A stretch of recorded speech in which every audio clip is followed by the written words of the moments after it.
Good morning. Wait.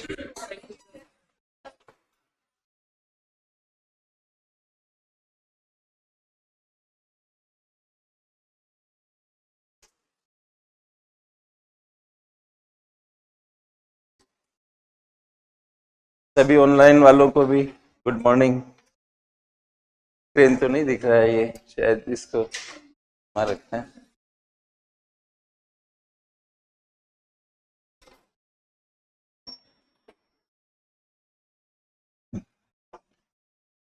कुछ पढ़ा अखबार में? क्या था? अरे बजट तो था, मुझे पता है। क्या बोला था आपको बजट से पहले मैंने? मैंने कहा इनकम टैक्स पे बहुत काम होना चाहिए इकोनॉमिक्स के हिसाब से, जो मैंने प्रिडिक्ट किया था क्लास में। और फिर मैंने ये भी बोला था एक दिन पहले कि भाई बाकी तो देखते हैं, बजट आने पे मालूम चलेगा। इससे बड़ा चेंज आज दिन तक नहीं हुआ इंडिया में इनकम टैक्स को लेके। 12 लाख रुपए तक की इनकम पे टैक्स को फ्री कर दिया। इंडिया के इतिहास में फर्स्ट टाइम इतना बड़ा इनकम को माफ किया गया इनकम टैक्स। तो ये जो थ्योरी है, मतलब मैंने किस आधार पे कहा, मैंने कहा स्लोविंग जो कंजप्शन है इंडिया का, उसको बूस्ट करने का तरीका जो सबसे बढ़िया है वो यही है, और उन्होंने इसी पे काम किया। और छोटा मोटा चेंज होता है तो फिर भी चलो, बहुत बड़ा चेंज है कि 12 लाख रुपए तक की इनकम को सरकार ने टैक्स फ्री कर दिया है। 12 लाख बहुत होते हैं, मतलब 1 लाख रुपए एक महीने की इनकम जो प्राप्त कर रहा है उसको टैक्स नहीं देना है।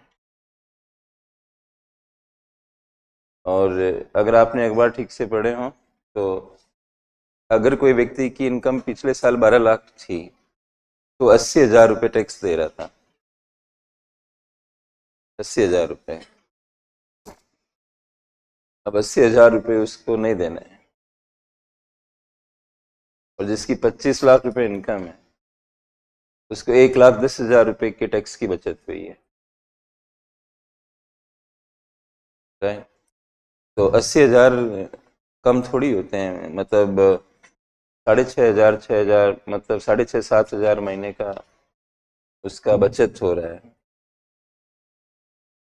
तो आप 80,000 को 12 से डिवाइड करोगे तो 80,000 कम देना पड़ रहा है ना, मतलब 80,000 की बचत हो रही है। 12 लाख वाले को अगर पिछले हिसाब से लेके जाओ तो उसको 80,000 रुपये टैक्स देना पड़ेगा कैसे भी करके। 12 लाख की उसकी इनकम इस बार भी रहती है तो उसको कोई टैक्स नहीं देना। तो 80,000 रुपये उसके बच गए। इकोनॉमिक्स में कॉन्सेप्ट होता है खर्च योग्य आय। ये ऐसे आपके यूपीएससी में नहीं आते हैं, इसलिए मैं जो यूपीएससी के स्टैंडर्ड पे चल रहा हूँ, मतलब जैसे CISF और प्रोविडेंट फंड, यूपीपीसीएस, इनकी नेचर अलग है। मतलब प्रोविडेंट फंड और CISF वगैरह तो यूपीएससी लेती है एग्जाम उसका, और सिविल सर्विस अलग हो गया और ये एग्जाम अलग हो गए। इनमें थोड़ा छोटे छोटे कॉन्सेप्ट ज्यादा पूछे जाते हैं, CISF प्रोविडेंट फंड वगैरह। सिविल सर्विस का इकोनॉमिक्स का पैटर्न थोड़ा डिफरेंट है। स्टेट लेवल पे आ जाओगे तो थोड़े और छोटे छोटे कॉन्सेप्ट, प्राइवेट इनकम क्या होती है, पर्सनल इनकम क्या होती है, डिस्पोजेबल क्या होती है। राष्ट्रीय आय में भी फिर बहुत सारे हैं। मैं 7 8 कॉन्सेप्ट आपको पढ़ाऊंगा जो सिविल सर्विस के हिसाब से। तो खर्च योग्य आय क्या होती है कि जो हमारी पर्सनल इनकम होती है, व्यक्तिगत आय का एक कॉन्सेप्ट होता है, इसमें फिर टैक्स चुका देते हो तो वो खर्च योग्य हो जाती है, जिसको इंग्लिश में डिस्पोजेबल कहते हैं। वो खर्च योग्य आय को आप चाहे बचत कर लो, खर्च कर लो, नाम उसका बोला जाता है खर्च योग्य। इंग्लिश में तो इसको डिस्पोजेबल कहा जाता है। तो डिस्पोजेबल का मतलब आप डिस्पोज कर सकते हो। डिस्पोज आप सेविंग में करो, चाहे, मैंने नहीं कहा आपको मुद्रास्फीति वर्ड और इंग्लिश में इन्फ्लेशन। है ना। हिंदी में तो मुद्रास्फीति कह रहे हैं। तो भाव ये पैदा हो जाता है कि मुद्रा के कारण कीमतें बढ़ती है, मुद्रास्फीति। और इंग्लिश में मनी इन्फ्लेशन करके कोई वर्ड नहीं है, मतलब इन्फ्लेशन है। तो उसमें उस वर्ड का मतलब ये पता लग रहा है कि कीमतें बढ़ रही बस। अब कीमतें बढ़ने का कारण कई सारे हो सकते हैं, कि मुद्रा ज्यादा हो तो ही कीमतें बढ़ रही हो ऐसा नहीं है। कई बार लागत ज्यादा हो जाती है तब भी कीमतें बढ़ानी पड़ती है। कोई चीज का सप्लाई कम हो जाता है, जैसे हमारे भारत में खाने पीने की वस्तुएं जितनी भी होती है, भारत ही नहीं वर्ल्ड में, मतलब भारत में ज्यादा होता है, बस इतना ही है। एग्रीकल्चर वस्तुओं की जो कीमतें होती है उसका मनी से कोई गहरा संबंध नहीं है। उसका संबंध होता है ये उत्पादन के जो उतार चढ़ाव होते हैं। उत्पादन ज्यादा हो गया तो कीमत कम हो जाएगी, उत्पादन कम हो गया तो कीमत बढ़ जाएगी। अखबार पढ़ा करो, मैं आपको सही बता रहा हूँ। अगर आपको वाकई में आईएएस बनना है तो बिना न्यूज़पेपर के तो आप कुछ नहीं कर पाओगे।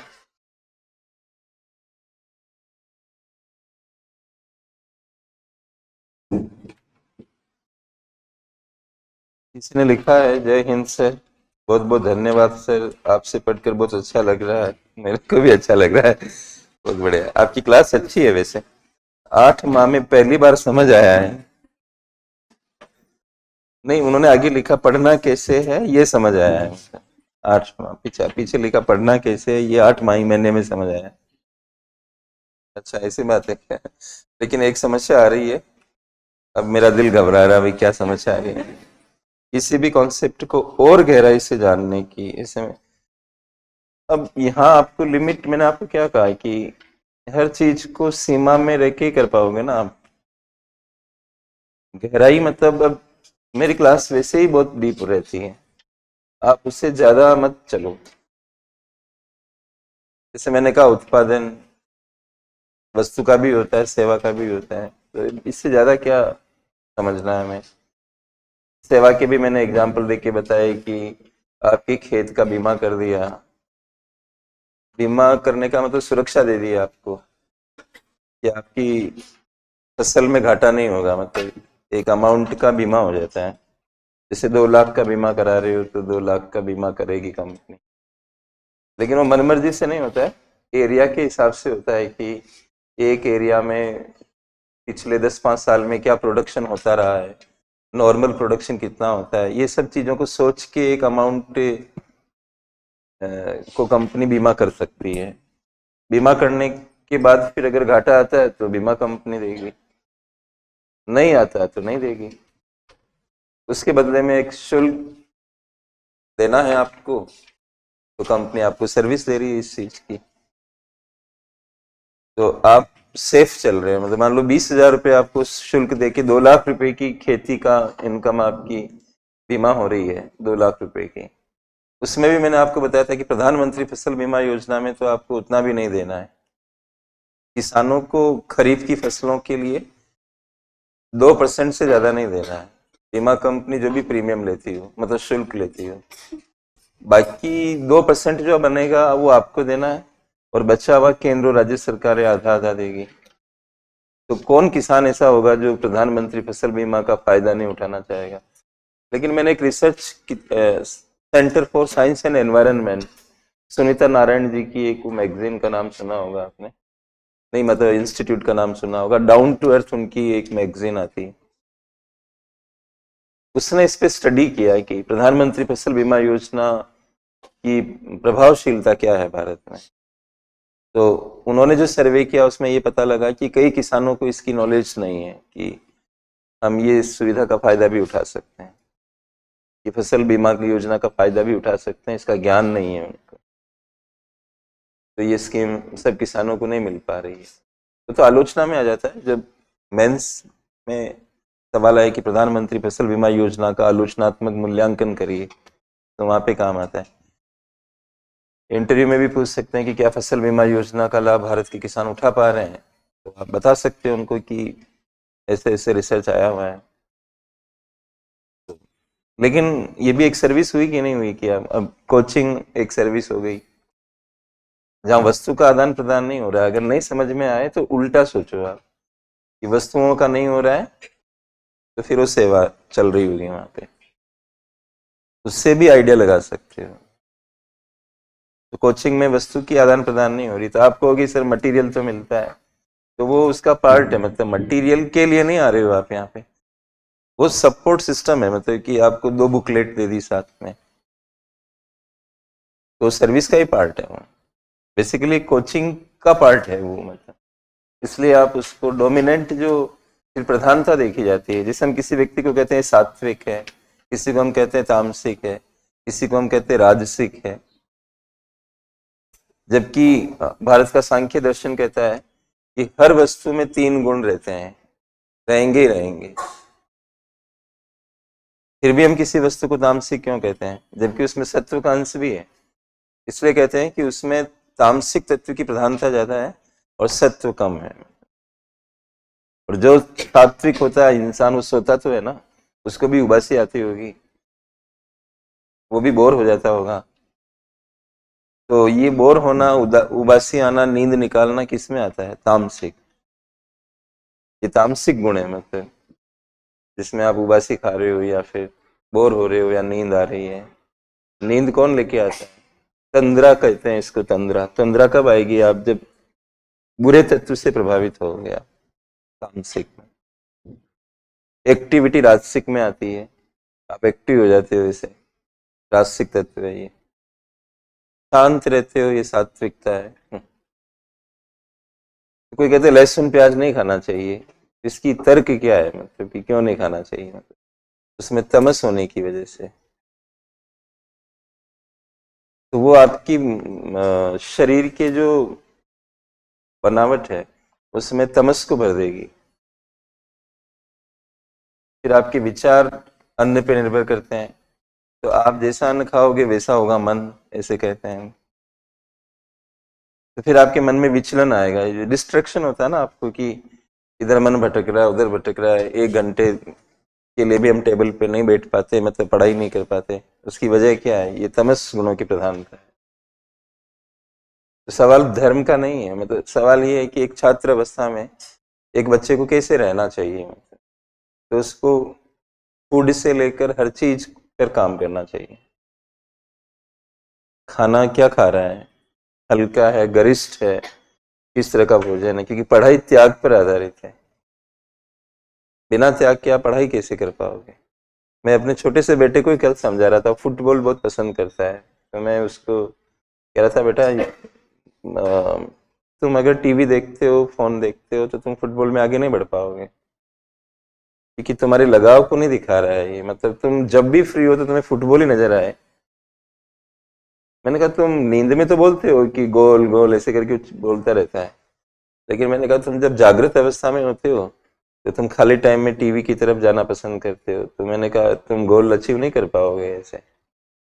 मैंने उसको कहा मैं तुम पे आरोपित नहीं कर रहा इस बात को, लेकिन तुम इसको समझो। 6 क्लास के बच्चे को मैं समझा रहा कि तुम्हारे जब भी फ्री हो तो तुम्हें बोल ही दिखे, तब तो तुम उस लक्ष्य को हासिल कर लोगे। बालपन में कही हुई बात क्या माइंड के ऊपर इंप्रेशन बनाती है। कई बातें हैं, जीवन आप जितना आसान समझते हो उतना आसान है थोड़ी। जैसे जैसे ग्रस्त अवस्था में चले जाओगे, अभी तो आपकी बालपन ही है, आप समझोगे कि ये जीवन तो कुछ अलग ही तरह की चीज है, जैसा हमने समझा नहीं कभी। तो आप इस टाइम को खुशी के साथ बिताओ। खुशी का मतलब वो नहीं होता जो तात्कालिक होती है, खुशी वो होती है जो हमेशा रहती है। तो आपकी हमेशा हमेशा की खुशी कब रहेगी, जब आप अपने काम को अच्छा करोगे। मैंने मेरे बेटे को पूछा छोटे से कल, मैंने कहा आप एक चीज ईमानदारी से बताना, जब भी आप टीवी देखते हो या पढ़ाई नहीं करते हो या खेलते नहीं हो तो तुम्हें कैसा लगता है। मैंने कहा तुम्हें अच्छा लगता है ये, बोले नहीं अच्छा नहीं लगता बाद में। फिर अंदर फ्रस्ट्रेशन आता है कहीं ना कहीं, मेरा ये काम नहीं हुआ, वो पेंडिंग रह गया, फलाना हो गया। खैर, तो ये बातें तो ऐसी है कि आपकी कई क्लासें खत्म कर सकता हूँ मैं बोलता कम हूँ वैसे, ज्यादा अपनी पढ़ाई से मतलब होता है मुझे, तो अपने काम से मतलब होता है। तो आप गहराई में ना जाएं, मतलब उतना ही चलें जितना मैं चल रहा हूँ क्लास में। अगर आप इतना भी कर लोगे तो बहुत कुछ हो जाएगा। फिर अभी तो हमारी कुछ ही क्लासेस हुई हैं, धीरे धीरे मैं तो मेंस में भी आपके साथ रहूँगा, तो काफ़ी कुछ आपको मिल जाएगा इनपुट जो आपको चाहिए।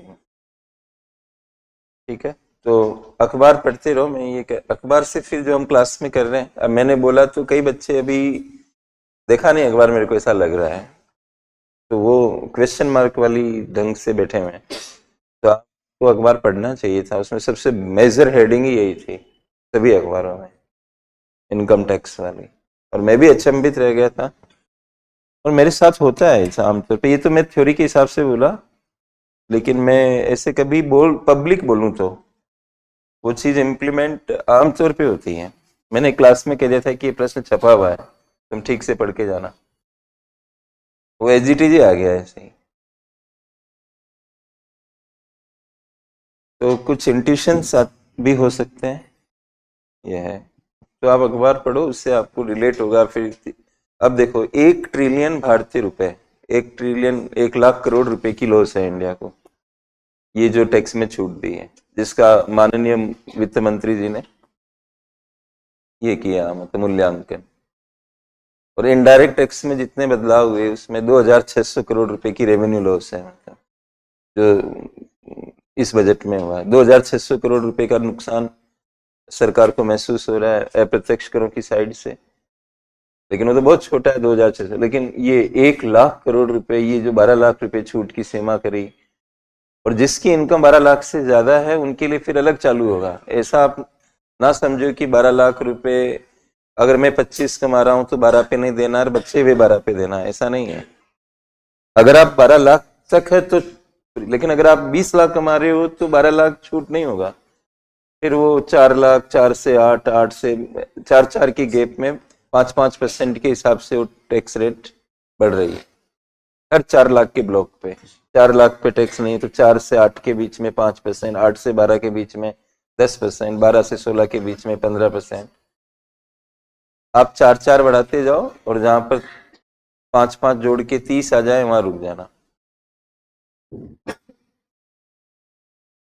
24 लाख के ऊपर जाओगे तो 24 लाख से 30% खत्म हो जाएगा आपका।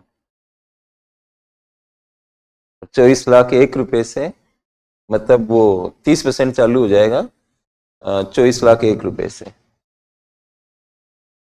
मतलब 24 तक आप 25 पे चले जाओगे, फिर 30 की स्लैब आ जाएगी ऐसा। 24 लाख 1 रुपया कमाया, 30% टैक्स देना है, फिर 30% पे फ्लैट हो जाता है। फिर 50 लाख से 1 करोड़ के बीच में सरचार्ज लगता है, मतलब टैक्स पे टैक्स। फिर 1 करोड़ से 2 करोड़ के बीच में ऐसे अलग अलग सरचार्ज बने हुए हैं। सरचार्ज का मतलब बताऊंगा पब्लिक फाइनेंस में आपको, फिर फैल जाएगा टॉपिक। तो इस तरह से है। तो 1 लाख करोड़ रुपए की राजस्व में क्षति है, फिर भी घाटे का अनुमान क्या लगाया सरकार ने, पढ़ा आपने मतलब? तो 4.4% घाटा रहेगा जीडीपी का, 4.4% घाटा रहेगा।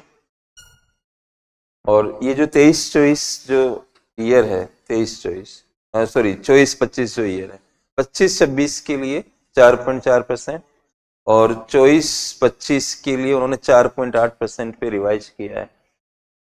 रिवाइज किया मतलब अनुमानों को रिवाइज किया। पहले बोला था 4.9 रहेगा, फिर अब कह रहे हैं 4.8 रहेगा।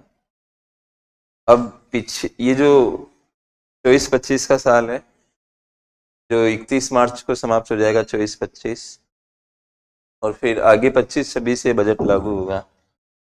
तो 1 लाख करोड़ रुपए की रेवेन्यू लॉस होने के बाद भी हम घाटे को कम कैसे कर पा रहे हैं, जबकि 7.4% की बजट की साइज बढ़ी हुई है। 50 लाख करोड़ की बजट है इंडिया की, 50,65,000 करोड़ समथिंग। सारे डेटा में ठीक से आपको इसकी पब्लिक फाइनेंस की क्लास में बजट की डेट वो दूंगा आपको, क्योंकि मैं पढ़ाऊंगा, फिर वो कॉन्सेप्ट बजट से मिलवाऊंगा आपको, बोला था ना मैं। बजट का साइज बढ़ा है 7.4%, यानी 50 लाख करोड़ प्लस का हमारा बजट है, पहले की तुलना में 7.4% ज्यादा है।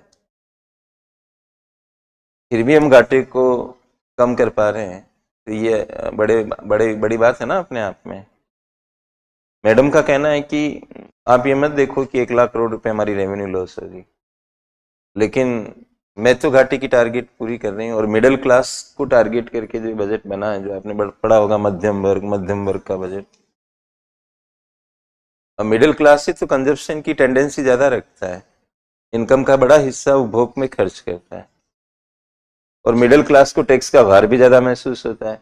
आप 80,000 रुपये टैक्स के दे रहे हो केवल, 80,000 रुपये बच्चे की फीस जमा नहीं करा पा रहे हो, और 80,000 रुपये गवर्नमेंट को टैक्स दे रहे हो, तो उसको लगेगा नहीं ये चीज, बहुत महसूस होगा। तो उस पे काम करके फिर किन्स का अर्थशास्त्र इसमें लागू होगा, और फिर वो मैं आगे जोड़ूंगा इन बातों को आगे चल के। ये प्रैक्टिकल स्टडी हो गई, और इंटरव्यूज वगैरह में अब खिंचाई करेंगे इस बजट को लेकर। ये क्या, आपको क्या लगता है, फलाना क्या, ऐसे कैसे अचीव कर लिया, कितनी रेवेन्यू लॉस हो गई, तब समझ में आएगा कि पूरे साल भर क्या पढ़ाई करी। वहाँ इंटरव्यू में भी 10 नंबर कम आ गए तो गई आपकी रैंक, तो चली गई।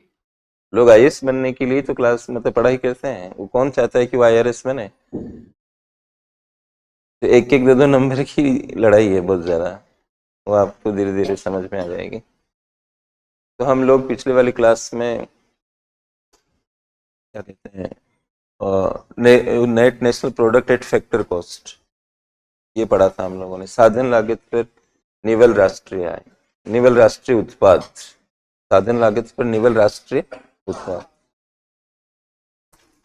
थोड़ा ऊर्जावान रहो यार, कुछ कुछ लोग सोए सोए से, मतलब ऐसा नहीं होगी क्लास ना। ज्यादा पढ़ के आते होगे वो तो मुझे पता है, रात में पढ़ते होगे, लेकिन आप ये भी सोचो कि क्लास भी है, तो थोड़ा ऊर्जावान रहो। तो इसमें क्या है कि नेट नेशनल प्रोडक्ट एक फैक्टर कॉस्ट जो हमने वर्ड बोला, तो मैंने आपको समझाया था कि साधन लागत को जान लो अगर आप, तो आपको साधन आय का पता भी लग जाएगा। जो हम साधनों को लागत देते हैं वही तो साधनों की इनकम है। जैसे खान ग्लोबल स्टडीज मुझे पेमेंट देगा तो मैं साधन हूं, उनके लिए मेरे को जो पेमेंट दे रहे हो साधन लागत है, लेकिन मेरे लिए वही चीज क्या है, आय है। तो साधन लागत ही साधन आय होती है, ये बात तो आपको मन में बैठा लेनी है। अच्छा, हम जानना चाहते हैं कि देखो हम क्या पढ़ रहे हैं, मैक्रो इकोनॉमिक्स, ध्यान रखें, हमें व्यक्तिगत लोगों से मतलब नहीं है कि रामलाल की इनकम कितनी और घनश्याम की इनकम कितनी है, ये हमारा मुद्दा नहीं है। हम किसी भी ट्रिक से अगर जान जाएं कि देश की टोटल इनकम कितनी है, तो हमारे लिए वो ट्रिक ठीक है। तो हम मैक्रो इकोनॉमिक्स पढ़ रहे हैं, माइक्रो तो पढ़ नहीं रहे। किसको कितना मिला इससे हम अभी उतना चिंतित नहीं है जितना कि टोटल कितना हुआ। तो आप पूरे देश के अंदर उत्पादन की साधन लागत पता लगा लो। साधन लागत टैक्स को छोड़, टैक्स साधन लागत नहीं होती है, और उसको हटा के सब्सिडी वगैरह को ध्यान में नहीं रखना है, बाकी जो है वो साधन लागत है। वो साधन लागत का अगर आप पता लगा लो तो आपको साधन आय पता लगाने की जरूरत नहीं है। लेकिन हमें साधन लागत भी पता नहीं लग पाती है। कोई क्यों बताएगा हमें कि हम कोई भी चीज बना रहे हैं तो इसकी कॉस्ट क्या है। खान ग्लोबल स्टडीज क्यों बताएगी कि हम कौन से टीचर को क्या पे करते हैं। प्लस हमारा जो कॉन्ट्रैक्ट होता है उसमें लिखा हुआ भी रहता है कि कॉन्ट्रैक्ट एक्सपायर होने के 5 साल तक दोनों पार्टियां सूचनाओं को लीक नहीं करेगी। इससे मैं लीक नहीं कर सकता कि मेरे को क्या पैकेज मिलता है, न वो लीक कर सकते हैं कि वो मुझे क्या पैकेज दे रहे हैं। मतलब अगर एज पर मैं एग्रीमेंट जाऊं तो, मतलब एग्रीमेंट की भाषा में जाऊं तो ऐसा भी है। ये बिजनेस सीक्रेसी पे भी चलता है ना बहुत बार। सीक्रेट, जैसे आप कोई बढ़िया चीज बनाते हो तो उसका फॉर्मूला अगर लीक हो गया तो वो तो दूसरे भी बना लेंगे उसको। तो हर चीज की डेटा डेटा आज के जमाने में आप देखो ना कि कई सारी कंपनियां, जैसे ये जोमेटो या इनसे जो आप सामान मंगाते हो ना, ये तो इनको जो फायदा हो रहा हो तो हो ही रहा है, लेकिन इनके पास इतना डेटा इकट्ठा हो रहा है कि आप क्या पसंद करते हो, क्या पसंद नहीं करते हो, ये सारी चीजों की सूचनाएं उनके पास कलेक्ट हो रही है।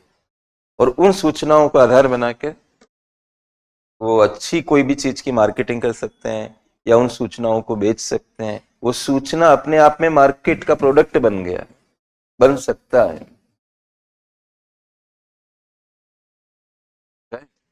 ये तो सब आपको देखने पड़ेंगे ना आगे चल कर कि इंडिया में प्राइवेसी नाम की जो चीज है उसके ऊपर तो बहुत विवाद है ना।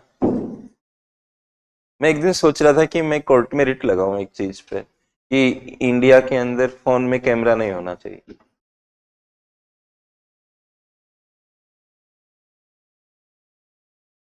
क्यों? क्योंकि अब जैसे मान लो कोई भी, मैं ही आया जैसे अभी, या मैं बाहर जा रहा हूँ, या मुझे मतलब कोई भी आदमी की जो प्राइवेसी है, मतलब वो आप, हमें कैसे पता लगेगा कि आप मतलब कोई फोटो खींच रहे हो या फिर वीडियो, मतलब मैं तो अपने को बीच में रख के बोल रहा हूँ। मतलब ऐसे बहुत सारी जगह हो सकती है जहाँ पे मतलब आप, ये मेरे को कभी भी अच्छा मतलब बाद में महसूस होने लगा है काफी कि फोन कम्युनिकेशन का साधन है, आप कैमरे का फीचर उसमें मिक्स क्यों कर रही है? अच्छा, आइडेंटिटी मतलब दो तीन चार प्रोडक्ट मिक्स होने की वजह से सामने वाला ये नहीं समझ पाएगा कि अगला व्यक्ति उस चीज का इस्तेमाल उसके लिए कैसे कर रहा है। लेकिन अगर आप कैमरा अलग चीज है तो कैमरा लगाओगे तभी तो फोटो खींच पाओगे, तो मेरे को दिखेगा ना कि ये कैमरा लगा के खींच रहा है मेरी। लेकिन anybody is looking at the phone, and how I am able to understand कि they are catching a photo of me, how I am able to understand that? तो ये एक बात है बहुत जेन्युइन। ये जो इम्प्लीमेंट्स हैं वो उनकी यूनिक फंक्शन के साथ ही रहने चाहिए। उसमें मल्टीपल फंक्शन को मिक्स करना मतलब समस्या खड़ी कर सकता है, खास तौर से इस तरह की चीजों का मिक्स करना कि कैमरा फोन में मिक्स है, और इतने सारी जगहों पे यहाँ फोटो क्लिक करना मना है, मतलब ऐसे लिखते हैं फिर भी लोग खींच के लेके आते हैं। तो ये मालूम कैसे चले वो फोन के नाम पे वो ऐसा कुछ कर लेते हैं? कई जगहों पे लिखा हुआ रहता है, चाहे मंदिर हो, मस्जिद हो, गुरुद्वारे हो, कहीं पे भी लिखा हुआ रहता है, लेकिन लोग मानते नहीं है, फिर भी फोटो खींचते हैं वहां पे।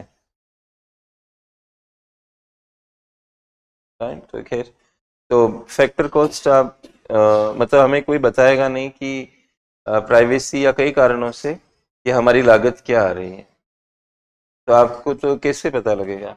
लेकिन एक चीज अच्छी है कि आप मार्केट प्राइस देख लो, मार्केट प्राइस में प्लस माइनस करके मूल पे जा सकते हो। तो पूरे हिंदुस्तान की प्रोडक्शन मार्केट प्राइस पे क्या है, पहले वो निकाल लो। फिर ये बजट आया ही है, माननीय वित्त मंत्री जी से पूछ लो कि इनडायरेक्ट टैक्स की उनकी क्या और सब्सिडियां वो कितनी देंगी, उनको भी पूछ लो। अगर 100 रुपए इनडायरेक्ट टैक्स लेंगे और 20 रुपए सब्सिडी देंगे, तो रुपए का नेट रूप में इनडायरेक्ट टैक्स होगा, उसको आप माइनस कर दो जो आपने मार्केट प्राइस के ऊपर जो प्रोडक्शन निकाल रखा है, तो ये बन जाएगा net national product at factor cost. उसको आप चाहें तो राष्ट्रीय आय भी कह सकते हैं साधारण रूप में, या नेट नेशनल इनकम भी कह सकते हैं। नेट वर्ड इसलिए आ रहा है कि डेप्रिसिएशन निकाल चुके हैं हम पहले, इस वजह से। तो यहाँ तक हमारी क्लास आगे बढ़ी थी। सीक्वेंस में 4 कॉन्सेप्ट में है ना शायद, 5 वाली।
प्रति व्यक्ति आय, और ये पर कैपिटा बोलते हैं, और एल वर्ड नहीं लगाना है, कैपिटल नहीं कर देना है, पर कैपिटा इनकम प्रति व्यक्ति आय। एनआई का मतलब राष्ट्रीय आय है, नेशनल इनकम, उसको जनसंख्या से डिवाइड कर देते हो तो प्रति व्यक्ति आय औसत रूप में मिल जाती है। ये फॉर्मूला है इसका, एनआई डिवाइडेड बाय पॉपुलेशन। एक नोट लगाओ इसके नीचे।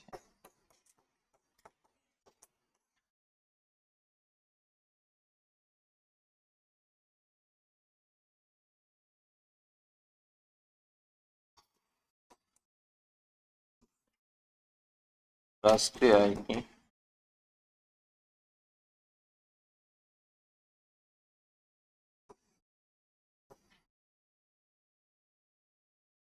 समग्र अवधारणाओं,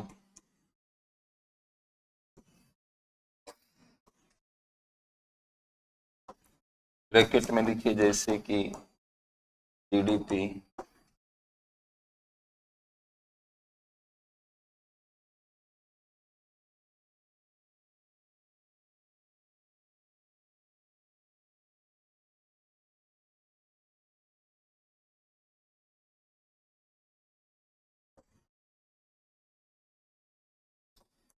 की तुलना में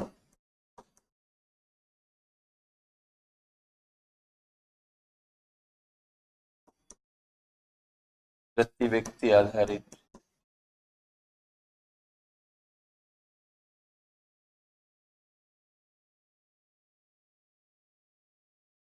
अवधारणाएं,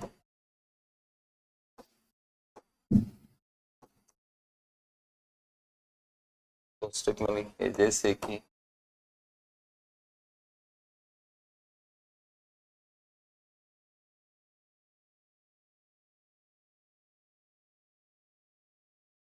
प्रति व्यक्ति आय,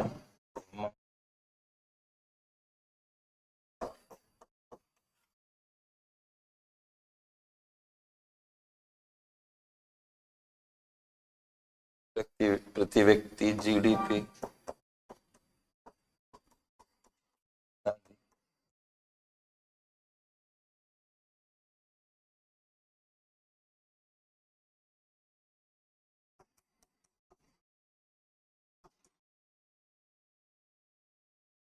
आर्थिक कल्याण,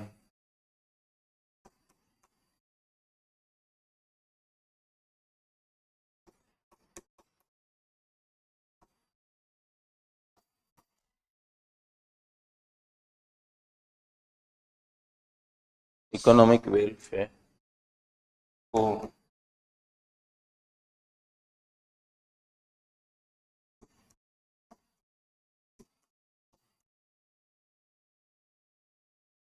अधिक बेहतर ढंग से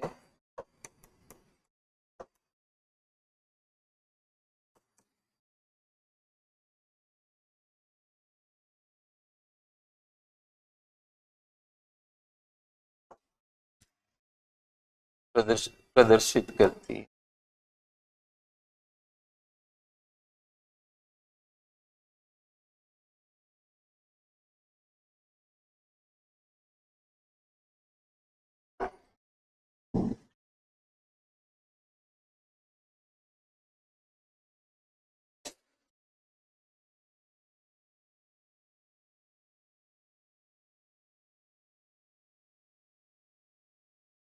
ये यूपीपीसीएस में आया, यूपीपीसीएस पीटी,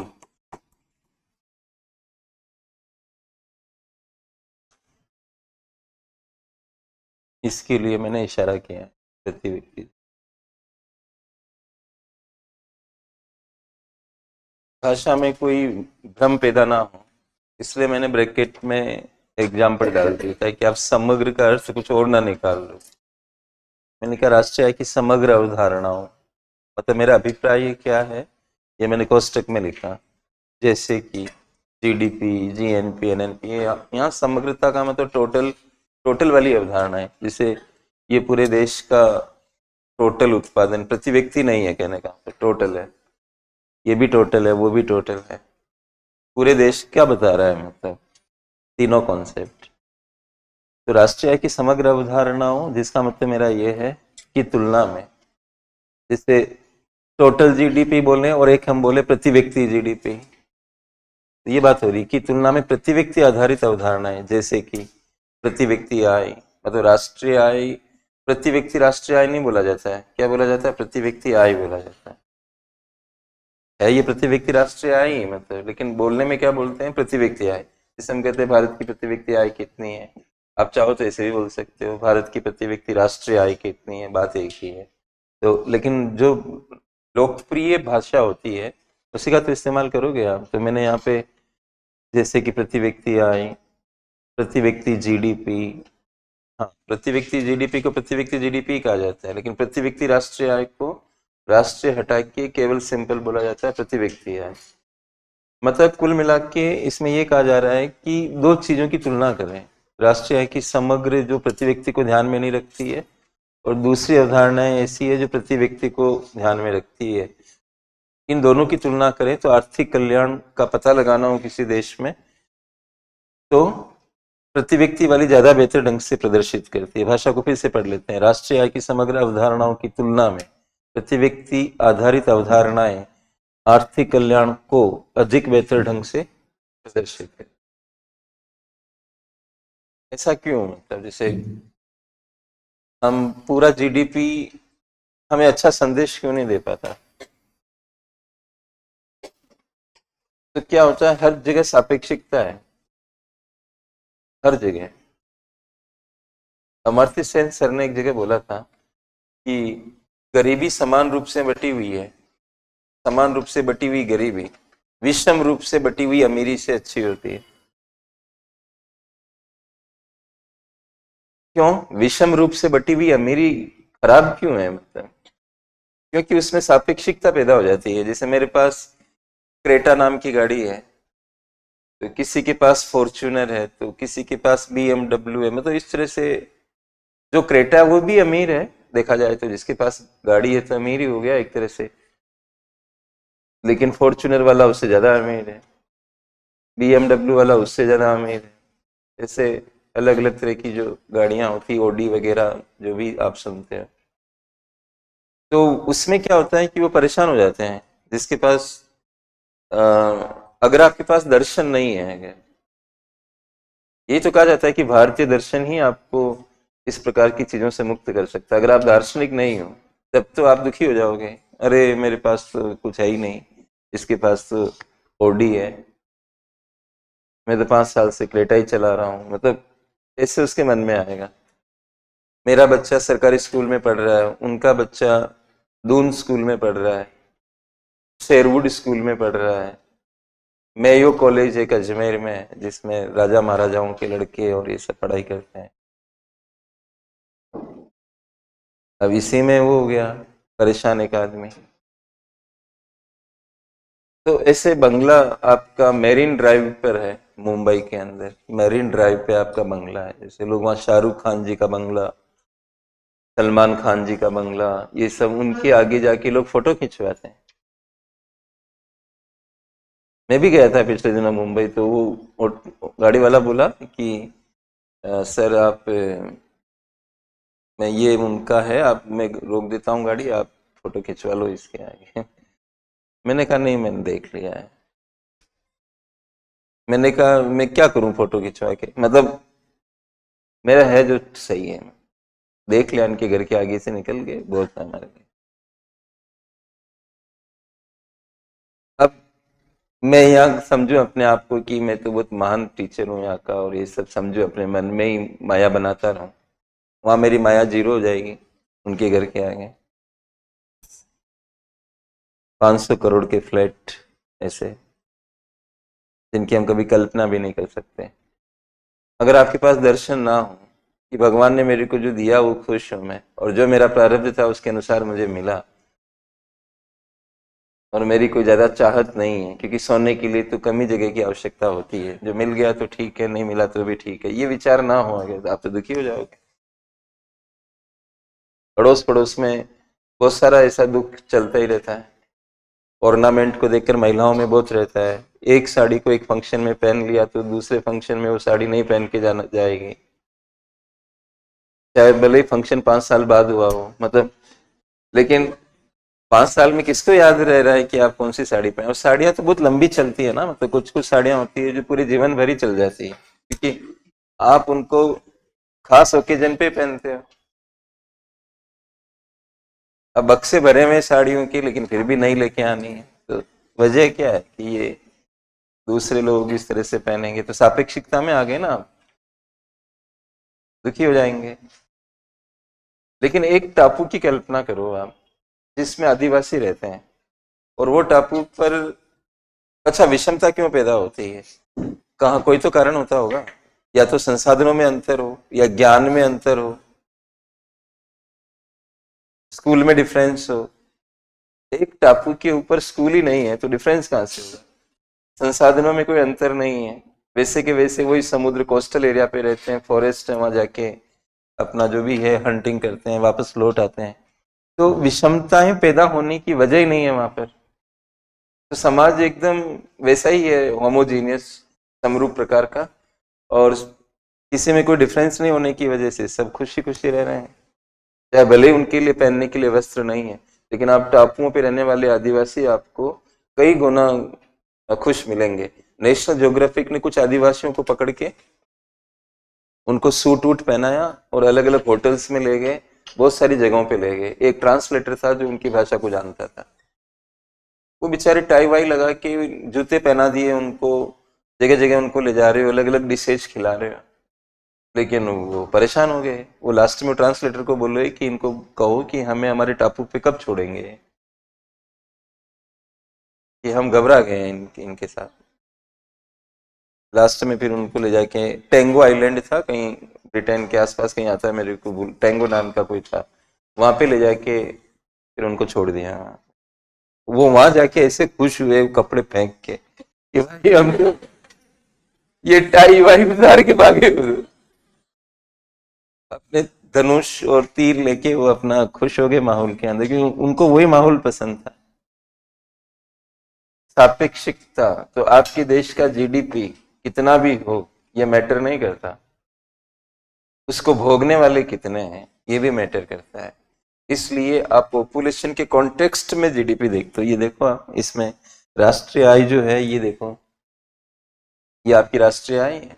आप यहाँ पे खड़े हो ऐसे समझो, और नीचे झांक रहे हो, नीचे देख रहे हो कि भाई ये जो इनकम है, तो लोग कितने हैं। अगर लोग ज्यादा हुए उसी इनकम के साथ, तो प्रति व्यक्ति कमी हिस्से में आएगा, ऐसे समझो आप। दो एक एग्जांपल देता हूँ, दो परिवार हैं, आमने सामने रहते हैं, और दोनों परिवारों की इनकम, मतलब एक परिवार की इनकम 2 लाख रुपए है, ऐसे समझो टोटल, एक परिवार की 2 लाख, और दूसरे वाले की 1 लाख है, आधी कर दी मैंने। और मैं ऐसा एग्जाम्पल देने वाला हूं जिसमें जिनकी पारिवारिक इनकम आधी है उनका कल्याण ज्यादा दिखा दूंगा क्लास में, दिखा के दिखाता हूं। देखिए, जो 2 लाख रुपए जिस परिवार की इनकम है उसमें 20 लोग रहते हैं, 20 लोग रहते हैं, और 20-20 हजार रुपए के हिसाब से ही खर्च कर पाएंगे एक पे ज्यादा से ज्यादा। और इधर वाला परिवार है, 1 लाख इनकम है, लेकिन पति पत्नी दो ही हैं, दो का भाग लगाओगे तो एक आदमी पर कितना खर्चा आप ले जा सकते हो? 50 हजार। तो 2 लाख रुपए इनकम होने से क्या होगा? परिवार में लोग भी तो 20 लोगों का खाना बन रहा है, 20 लोगों का सारा जुगाड़ करना पड़ रहा है, तो वो 2 लाख रुपए भी कम है उस परिवार के लिए।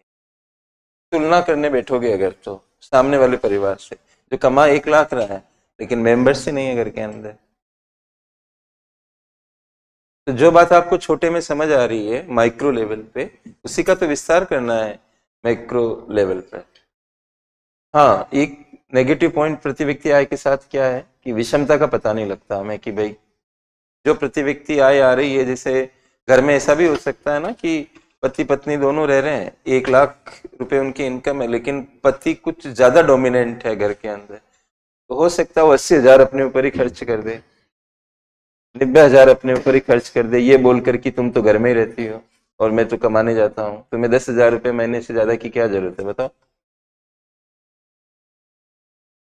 तो फैमिली के अंदर जो अलोकेशन है, उसमें महिला को तो 10 ही मिले और पति ने 90 रख लिए अपने पास, ये फर्क आ सकता है।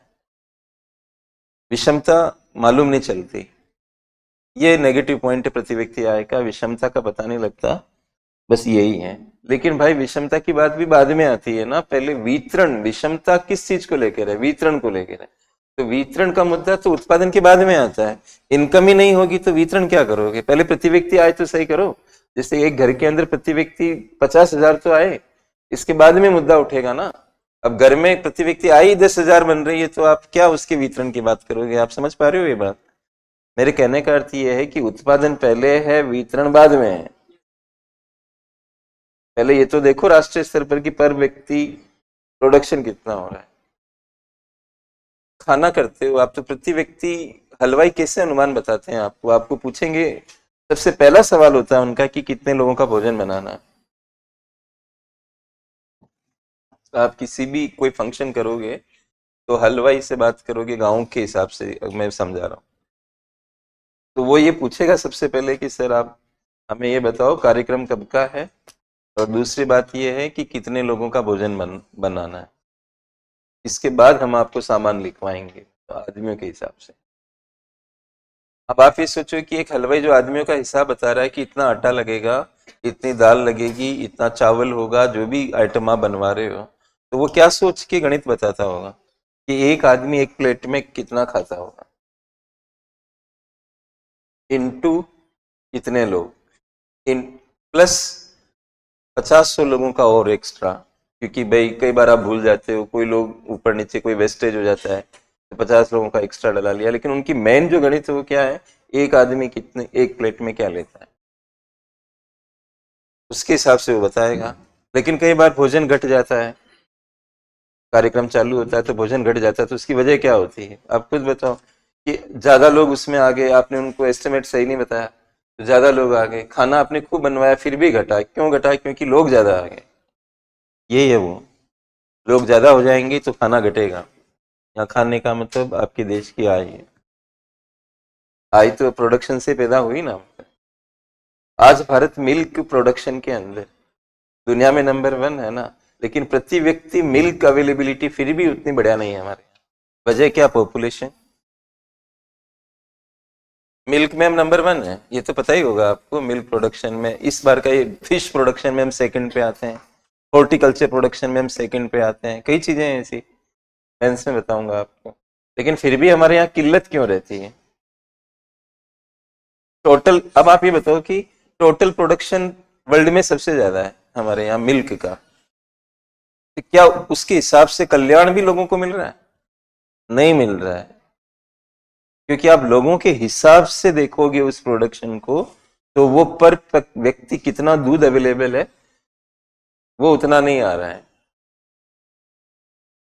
तो क्या ये बात समझ नहीं आ रही है कि हमें, आपको यूपीपीसीएस ने पूछा कि भाई निम्न में से कौन सा कॉन्सेप्ट आर्थिक कल्याण को बेहतर बता सकता है, उसमें एक ऑप्शन था प्रति व्यक्ति जीडीपी। मैं तो प्रति व्यक्ति आय के हिसाब से समझा रहा हूँ, कोई एक ऑप्शन देगा होगा आपको, तो आप जीडीपी देख लो भाई, टोटल जीडीपी और प्रति व्यक्ति जीडीपी, कौन बढ़िया होगा, प्रति व्यक्ति जीडीपी, राइट। इस तरह से प्रति व्यक्ति को आप समझ सकते हैं। क्लियर है ये बात। तो 5 कॉन्सेप्ट हो गए हमारे, ठीक है, 6 पे आइए।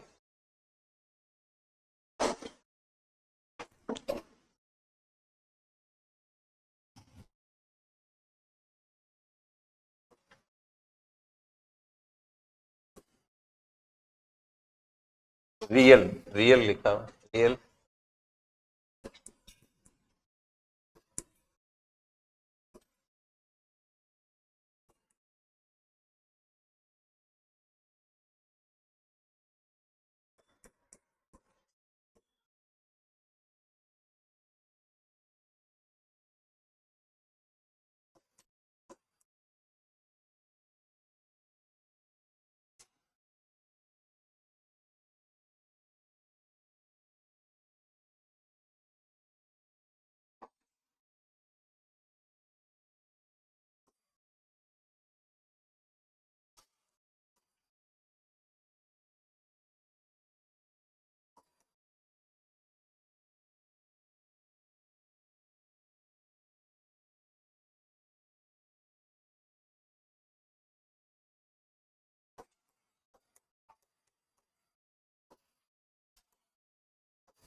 तो कभी कभी आप देखेंगे इसे तो रियल जीडीपी रियल वर्ड लगा देते हैं उसके आगे, वास्तविक जीडीपी ऐसे भी आता है।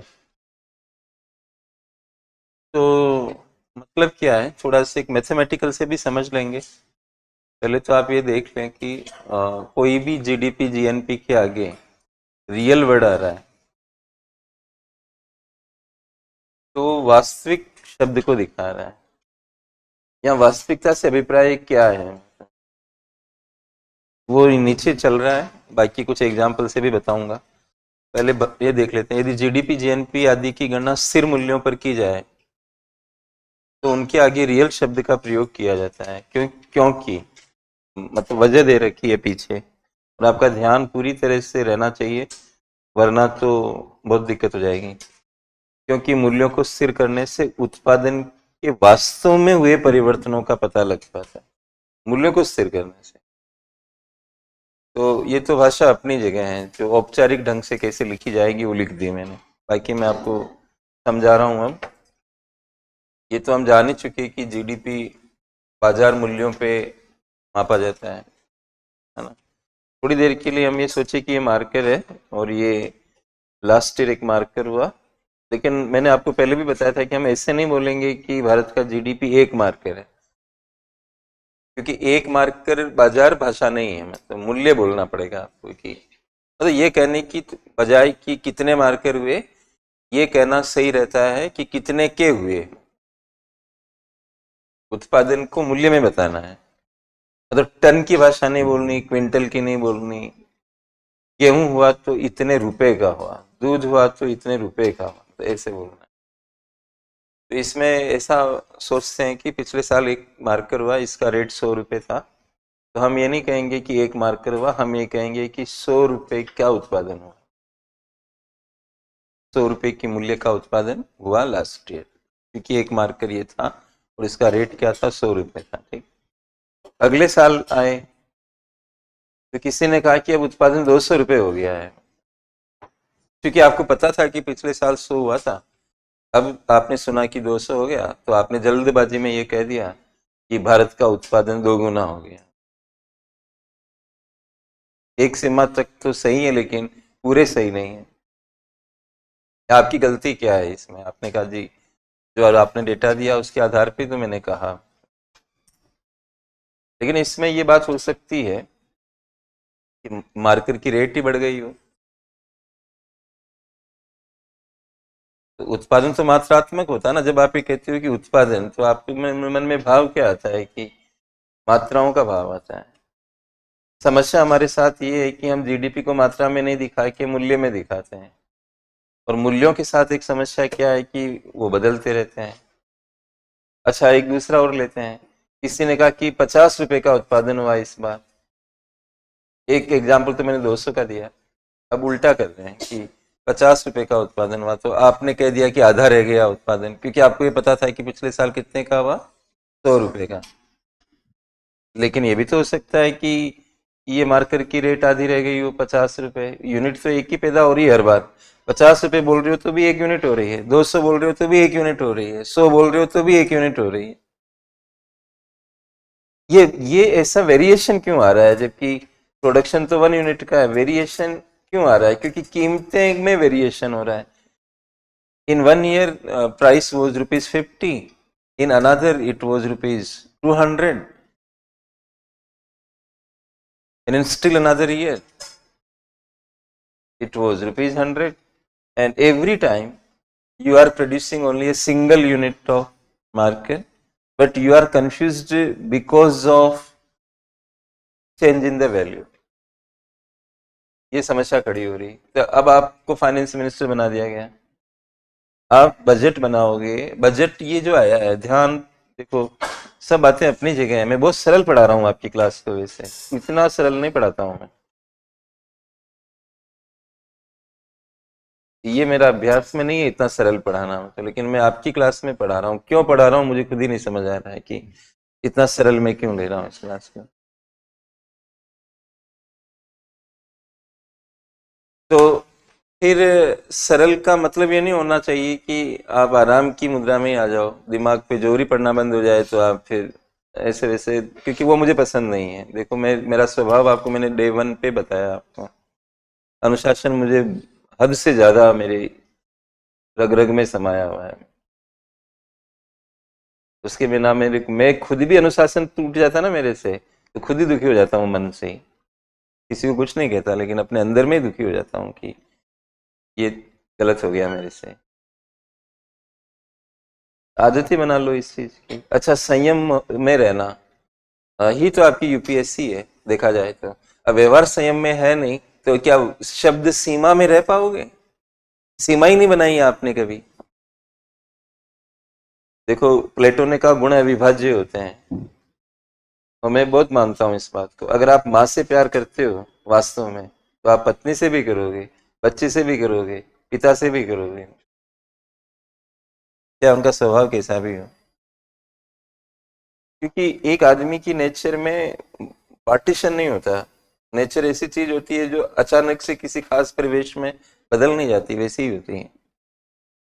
तो आप अगर बोलने में संयम रख रहे हो, हर चीज में संयम, तो राइटिंग में भी संयम आ जाएगा आपने, तो वर्ड लिमिट खुद ही बन जाएगी आपकी। स्पेशल प्रयास करने से कुछ नहीं होने वाला है। तो यहाँ पर ये है कि कीमतें बदलने के कारण अब जैसे वित्त मंत्री को ये पता ही नहीं लग रहा है कि जीडीपी की स्थिति क्या है। चालू मूल्यों के आधार पे, मतलब मूल्यों के आधार पे आप कभी भी, चालू मूल्य जो होते हैं ये तो हमेशा आमतौर पे बढ़ते ही रहते हैं। रेंट हर साल 10% तो बढ़ा ही देते हैं। रेंट किस में आता है? सर्विस में। हाउसिंग किस में आती है? सर्विस में। हर साल रेंट बढ़ता है। क्या अकोमोडेशन बढ़ रहा है? मतलब मतलब when rent is higher you think कि ज्यादा सर्विस प्रोड्यूस हुई होगी। कहाँ प्रोड्यूस हुई? रेंट बढ़ाया गया है, मकान तो होगा हुई है। तो आप भ्रम में पैदा हो गए कि इंडिया में बहुत प्रोडक्शन हो रही है, क्योंकि आप तो वैल्यू में ले जा रहे हो। आखिर वेल्थ है कीमत से मिलता है या वस्तु से मिलता है? वस्तु से। कीमत से वेलफेयर मिला है किसी को? प्रॉब्लम होती है कीमत से। कौन कीमत देना चाहता है? कोई नहीं देना चाहता है, जबकि बदले में उसको उपयोगिता ना मिले। तो उपयोगिता वेलफेयर लेके आता है, कीमत त्याग पैदा करती है। इसके बीच में कंपेयर करने पर ही तो आप फैसला लेते हो माइक्रो इकोनॉमिक्स में कि मेरे को ये चीज लेनी चाहिए कि नहीं लेनी चाहिए। बढ़ी हुई कीमतों पर आधारित राष्ट्रीय आय या जीडीपी क्या वाकई में वेलफेयर का द्योतक है? नहीं है।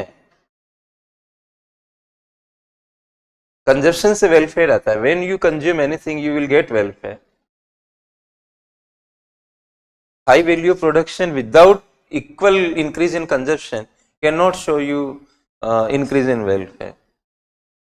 तो आपको फिर ऐसा करना पड़ेगा कि भाई कीमतों को जैसे फिक्स कर सकते हैं क्या हम? जैसे कोई कीमत उठा ली, 21-22 के लिए भी वही कीमत लगाई, 22-23 के लिए भी वही लगाई, 23-24 पे भी वही लगाई, 24-25 पे भी वही, सेम कीमतें हर साल लगा रहे हैं और फिर भी वैल्यू बढ़ रही है। अगर तब तो क्लियर हो गया कि कीमत तो हमने जाम कर दी एक जगह पे, और इसके बावजूद भी देश का उत्पादन बढ़ रहा है स्थिर कीमत पे भी। उत्पादन की वैल्यू बढ़ रही है तो उसकी वजह कहां से पैदा होगी? फिर मात्रा में चेंज हुआ होगा। अगर आप रेंट इस बिल्डिंग का पिछले साल वाला ही मान के चले, अगले साल 5 साल तक पीछे का ही रेंट मान के चले, और फिर भी रेंट से इनकम ज्यादा आ रही हो, इसका मतलब और कोई हॉल किराए पे दिए गए होंगे तभी रेंट आया होगा। क्योंकि आपने तो इस बिल्डिंग की रेंट को बेस बना लिया और वही रेंट चला रहे हो 5 साल तक।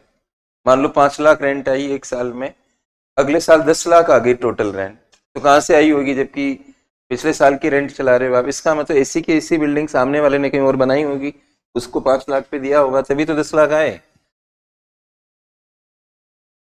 कीमतों को स्थिर कर देने से, अब और एक छोटा सा एग्जाम्पल पकड़ लेते हैं ताकि, जैसे मान लो हम दूध का सोचे, 50 रुपए लीटर दूध है, रेट है, मतलब ये तो रेट है, और 10 लीटर दूध होता है, मान लो 10L कर दिया, तो 500 रुपए का दूध हुआ। मतलब एक फैक्ट मैंने ये दिया, एक फैक्ट ऐसा दिया।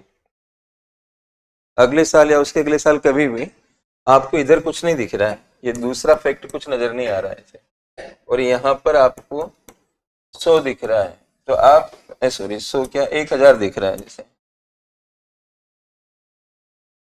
तो आप इसको देख के ये कहोगे कि 2 गुना हो गया उत्पादन, क्योंकि आप वैल्यू में देख रहे हो ना, 500 का दूध 1000 का दूध। तो अब ये कैसे समझ आया कि क्या है और क्या नहीं है इसके पीछे कहानी। अब ये 1000 की गणित तो कैसे भी आ सकती है, ऐसे भी आ सकती है कि ये दूध 100 रुपए लीटर हो जाए, इंटू ये 10 ही रहे,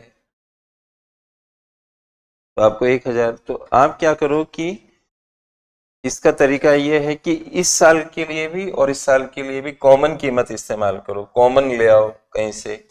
तो मैंने क्या किया, सपोज 2011 का उठाया, कोई सा भी साल उठाया जा सकता है, इसके बारे में भी लेखन कराऊंगा अभी।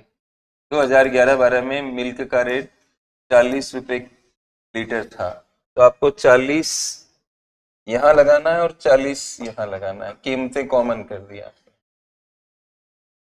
करके देख लेते हैं। तो आपको 400 रुपए दिखेंगे ना, दो दो, ये तो चालू मूल्यों पे निकला हुआ है, और स्थिर मूल्यों पे निकाल रहा हूँ, जहाँ पे 40 लेके आ रहा हूँ, तो यहाँ पे मैंने 400 रुपए लिखे और यहाँ भी मैंने 400 लिखे। स्थिर मूल्यों पे देखते हो तो 400 देख के आप क्या बोलोगे, कोई चेंज नहीं हुआ, तो वाकई में पीछे जाओगे तो कोई चेंज नहीं हुआ, क्योंकि 10 लीटर ही हर बार हो रहा था। चालू मूल्यों पे देखोगे तो आपको डबल दिखेगा ऐसे। चालू मूल्यों का मतलब क्या, जिस साल की बात करें उसी साल की कीमत। और स्थिर मूल्यों में आपने 11-12 की 40 यहाँ भी लगा दी, इस जगह पे, यहाँ पे मैं लिख नहीं रहा हूँ, मतलब आप मन में समझो कि यहाँ पे 40 लिखा हुआ है और यहाँ भी 40 लिखा हुआ है। 40-40 के हिसाब से देखोगे 400-400 आएगा। 400-400 देख के आपके मन में क्या आएगा, कोई चेंज नहीं हुआ, तो वाकई में कोई चेंज नहीं हुआ। तो ये वास्तविकता, स्थिर मूल्य देते हैं वास्तविकता, और ये अवास्तविकता है। 500 और 1000 रुपए को देख के जो निर्णय आ रहा है ये अवास्तविक निर्णय, क्योंकि इसके अंदर वाकई में ऐसा हुआ नहीं, वास्तव में ऐसा हुआ नहीं। उत्पादन 2 गुना नहीं हुआ, बल्कि क्या रह गया, वैसा का वैसा ही। तो कीमत को कांस्टेंट करने से, अगर मैं कहूं कि ए इज इक्वल टू सी, और मैं इसको कांस्टेंट कर दूं, तो अब इसमें कोई भी चेंज होगा तो किसकी वजह से होगा, ए के। बी को तो आपने स्थिर ही कर दिया, तो सी में होने वाले परिवर्तन किसकी वजह से होंगे, ए की वजह से। यहाँ तक ठीक है। आप पैराग्राफ चेंज करो, जो भी लिखा उसके आगे पैराग्राफ बदलो। देखो, कीमतों को स्थिर करने के लिए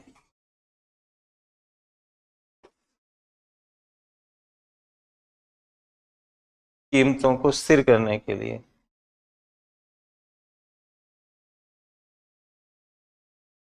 किसी वर्ष को, कोई भी साल जो होता है, वर्ष, किसी भी वर्ष को आधार वर्ष,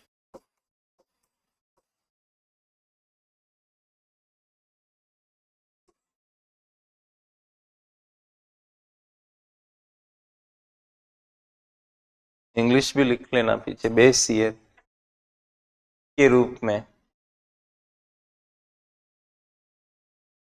बेस ईयर के रूप में चुना जाता है।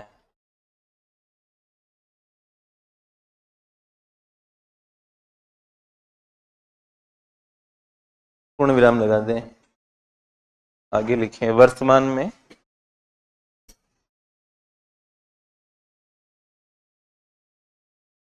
भारत का आधार वर्ष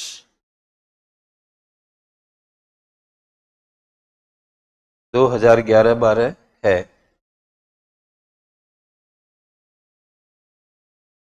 जिसका चुनाव जनवरी 2015 में किया गया था, जिसका चुनाव जनवरी 2015 में किया गया था।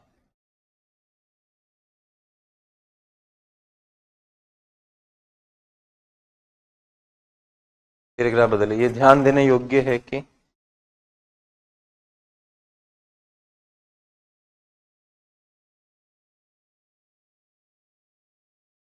राष्ट्रीय सांख्यिकी आयोग।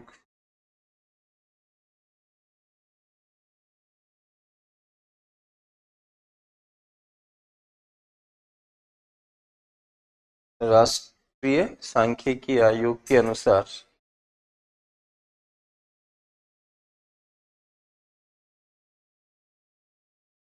प्रत्येक 5 वर्ष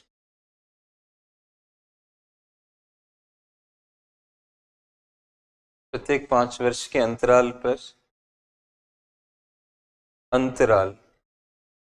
प्रत्येक 5 वर्ष के अंतराल पर आधार वर्ष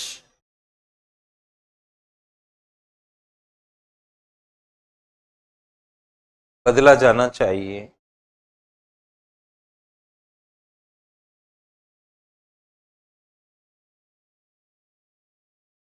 पूर्ण विराम लगाइए, पैराग्राफ चेंज करिए। देखिए, यह भी ध्यान देने योग्य है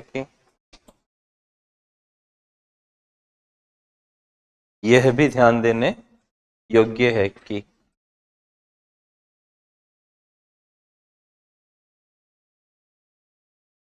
एक समिति का नाम लिखिए, विश्वनाथ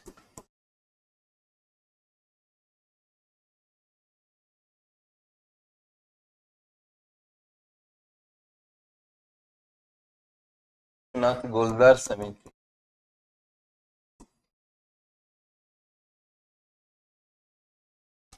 विश्वनाथ गोलदार समिति की सिफारिशों पर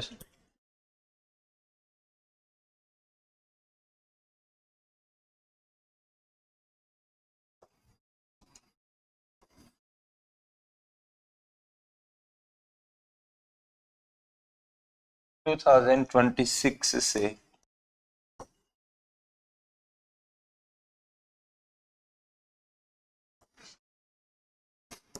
2022-23 को नए आधार वर्ष के रूप में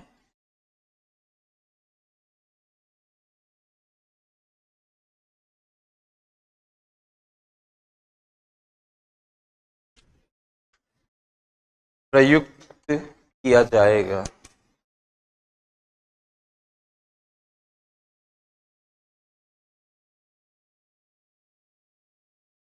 प्रयुक्त किया जाएगा।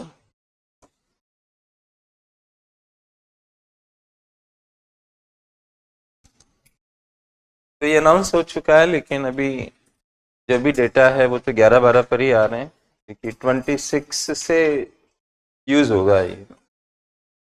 और हमने ज्यादा गैप डाल दिया, मतलब ये जो 5 साल का जो टाइम होता है, ये 5-5 साल में बदलना होता है, ये लंबा समय लगा दिया। मतलब हमने 2015 में ही ये 11-12 का यूज करना शुरू किया था।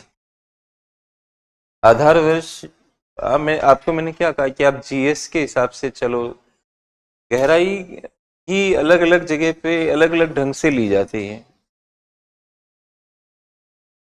कहीं पे हमें ज्यादा समझने की नीड होती है, कहीं पर काम चलाने की नीड होती है। ये आर्ट तो आपको धीरे धीरे आएगी, मतलब इसको मैं नहीं सिखा पाऊंगा। ड्राइविंग को आप क्लास में बोल के नहीं सिखा सकते, आपको गाड़ी चलानी पड़ेगी, तभी आप ड्राइवर बन सकते हो। ये तो किताब पढ़ के कोई भी गाड़ी चलाना सीख जाएगा। तो ये वाली आर्ट है। मतलब न्यूज़पेपर कैसे पढ़ें, तो न्यूज़पेपर कैसे पढ़ें कि 2-4 बातें एक टीचर बता सकता है, लेकिन बाकी आपको खुद ही समझ आएगा कि ये न्यूज़ मेरे काम की नहीं है, और इसे खुद ही एक टाइम के बाद समझ जाओगे। वो अभिव्यक्ति का विषय नहीं है जिसको कम्युनिकेट किया जा सकता है, वो खुद को समझना पड़ेगा कि कैसे होता है ये। हमें तो किसी ने नहीं सिखाया, नहीं हमने सवाल पूछा आज दिन तक किसी से कि न्यूज़पेपर कैसे पढ़े, ये कोई सवाल है? अरे आप आईएएस की तैयारी कर रहे हो, आपको सिलेबस पता है, पुराने पेपर देखे हैं, फिर भी पूछ रहे हो न्यूज़पेपर कैसे पढ़ें?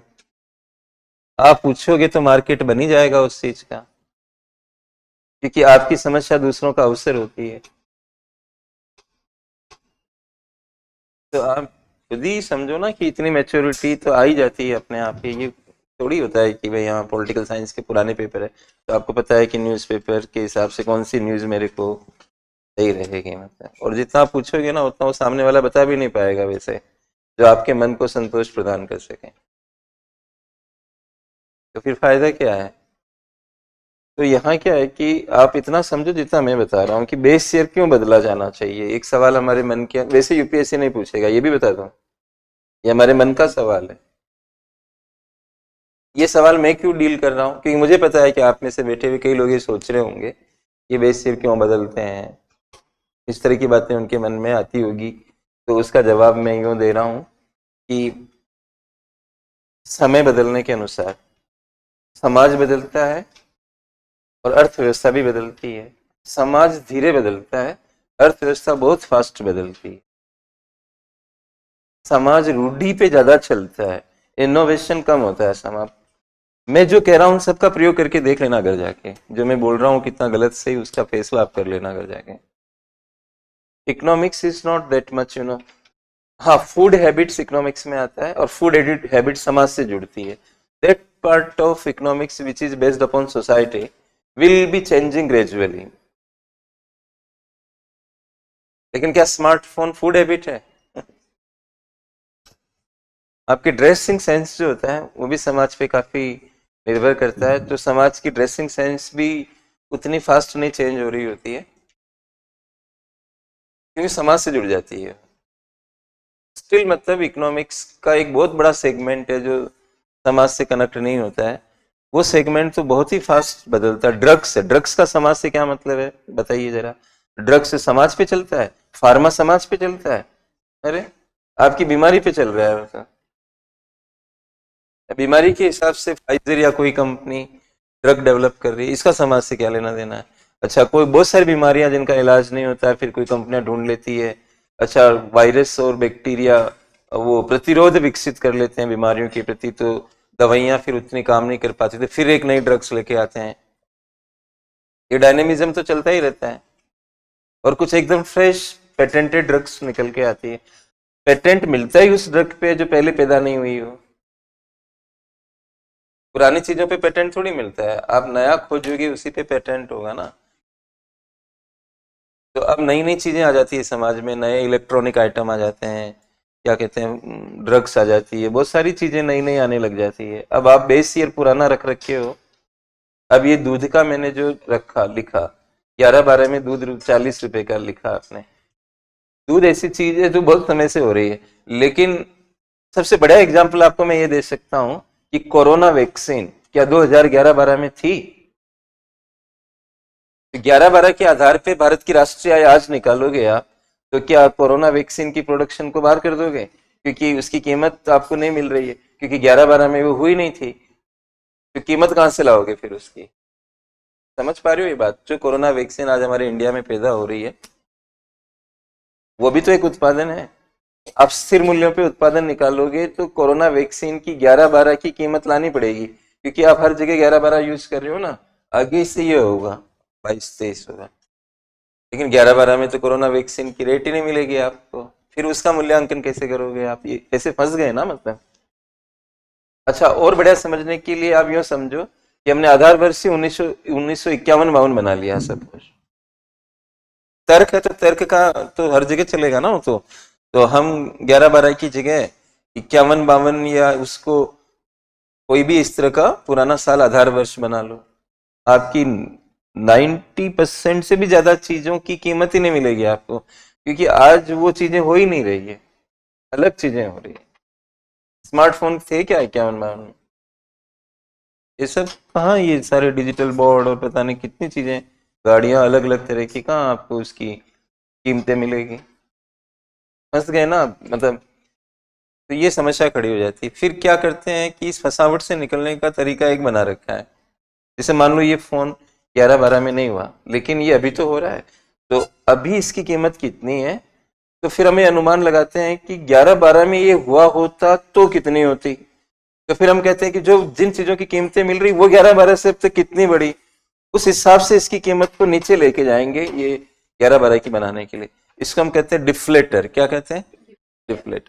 डिफ्लेट करना मतलब जिस चीज की कीमत नहीं मिल रही है 11-12 की, उसको नीचे लाना। मतलब अभी की प्राइस को, ये बात तो जाहिर है कि 11-12 में अगर ये फोन हुआ होता तो ये भी तो महंगा हुआ होता। तो अभी इसकी कोई रेट है तो ये कितना हुआ होता, मैथमेटिक्स में पीछे जाना। तब आपको पीछे जाने का तरीका कहां से मिलेगा कि अन्य चीजें कितनी गुना बढ़ी, उतने गुने से इसकी वैल्यू को डाउन कर देना और फिर कहना कि 11-12 में हुआ होता तो इतना। ये तो सिर्फ अंदाज से काम कर रहे हो ना आप, और दूसरी वस्तुओं की कीमतों को इस पे आरोपित कर रहे हो। गलत तरीका है। एक डिफ्लेटर का कॉन्सेप्ट होता है जो ये काम करता है कि कोई भी चीज की कीमत को डिफ्लेट, यानी इन्फ्लेट का मतलब फूलना होता है, डिफ्लेट कम करता है। इस तरह से कम करता है कि 11-12 में इसकी कीमत अंदाजन क्या होती है, राइट। अगर 1.2 गुना कीमतें बढ़ी हो 11-12 से लेकर अब तक, और कोई चीज 120 की है तो 11-12 में लगभग 100 की होती है। ऐसे करके डिफ्लेट कर दिया, वो 120 में आ रही है तो हम 11-12 में उसकी कौन सी कीमत लिख देंगे, 2 रुपए, इस तरह से। लेकिन वो भी एक अंदाजित है। तो इसलिए उससे बचने का तरीका क्या है कि आप बेस शेयर ही बदलो ना। जिस साल को आधार बना रहे हो तो लेटेस्ट वाला लो, फिर ऐसा कुछ करो। इसलिए उसको बार बार क्या करना पड़ता है, चेंज करना पड़ता है। तो इतना ही तो जानना आपको आपको अच्छा, इंटरव्यू में कोई पूछ भी लेता है, जैसे 22 से 26 में जो लोग इंटरव्यू देगा, हो सकता है उसको पूछ ले जाके। अभी तो 25 के चल रहे हैं ना, मतलब तो 26 वाले जो इंटरव्यू होंगे तो उस समय ये बेस ईयर जो बदलेगा, तो उनको पूछ सकते हैं भाई आपने पढ़ा है क्या, कौन सा बेस ईयर है। अरे भाई, इतना भी नहीं पूछ पाते हैं वो, उनको पता है कि इकोनॉमिक्स बहुत कम लोगों को आता है इस देश के अंदर, भले आईएएस की यहाँ तक पहुंच गया लेकिन इकोनॉमिक्स में आज खड़े ही कर देगा। वो इतना बता दोगे कि सर हाँ 22-23 बेस ईयर हो गया है, वेरी गुड वेरी गुड, वो समझ जाएंगे कि इसका मतलब इनको पता है। अच्छा एक चीज बताओ, बेस ईयर क्यों, क्या होता है ये, तो आप इतना बता दो कि सर क्या कहते हैं, चालू मूल्यों के ऊपर निकालते हैं तो मूल्य बदलते रहते हैं, जिससे ज्यादा जीडीपी या फिर कम भी दिख सकता है वास्तविकता में। मान लो कीमतें गिरने लगे तो जीडीपी गिरना जैसा दिखेगा, कीमतें बढ़ने लगेगी तो बढ़ता हुआ दिख सकता है। तो कीमतों को थोड़ा सा इस घुमाव को रोकने के लिए कोई वर्ष को उठा लेते हैं, उसी की कीमतों का इस्तेमाल करते हैं, उसके लिए बेस ईयर होता है। तो आपको कोई प्रोफेसर बना रहे हैं क्या, वो जीएस के हिसाब से आईएएस बनाना चाह रहे हैं कि भाई ये डिस्ट्रिक्ट में जाके काम कर सकते हैं कि नहीं, बहुत है, इतना जवाब दे दिया आपने, बहुत है। वो सवाल बदल देंगे फिर। और मान लो इसके भी आगे पूछते हैं तो आपको मना करना भी आना चाहिए कि भाई सर मैं इतना ही जानता हूँ। ईमानदारी से बता दो कि सर मैं, मेरा नॉलेज यहीं तक है और मैं कोशिश करूंगा कि इस ज्ञान को और बढ़ाऊं। तो इसमें क्या हो गया, वो तो और खुश हो जाएंगे बल्कि आपकी विनम्रता को देखकर। और ये वो भी जानते हैं कि हर चीज को हर आदमी नहीं कर सकता है, इतना कर लिया वो भी बहुत समझेंगे इस चीज को। आपको लग सकता है कि आपका इंटरव्यू खराब हो रहा है, वो ज्यादा खराब इंटरव्यू जो इसका हो रहा होता है ना, उसको लगता है मुझे बहुत खींच रहे हैं, तो समझ लो इंटरव्यू बहुत अच्छा चल रहा है आपका, खराब नहीं हो रहा है। तो ये क्लियर हो चुका है, मैंने अपडेट भी कर दिया आपको, 22-23 कब से लागू होगा ये सब बता दिया। तो इसको लेकर कोई समस्या, मतलब आधार वर्ष को ध्यान में रखकर जब हम जीडीपी जीएनपी निकालते हैं तो उसके आगे वास्तविक लगता है।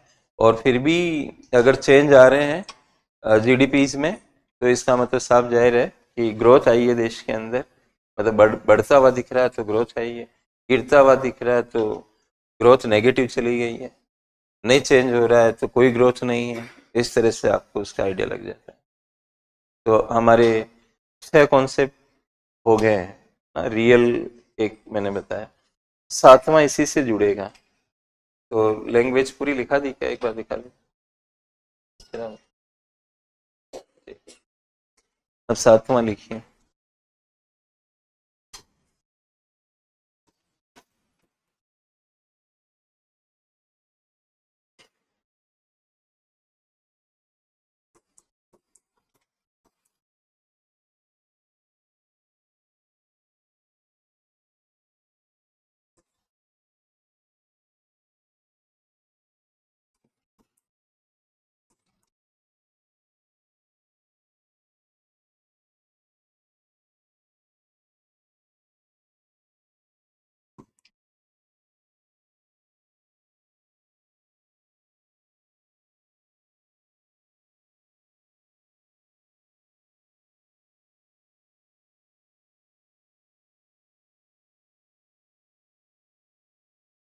नाम मात्र का मतलब, नाम मात्र, बस नाम ही है टाइप से।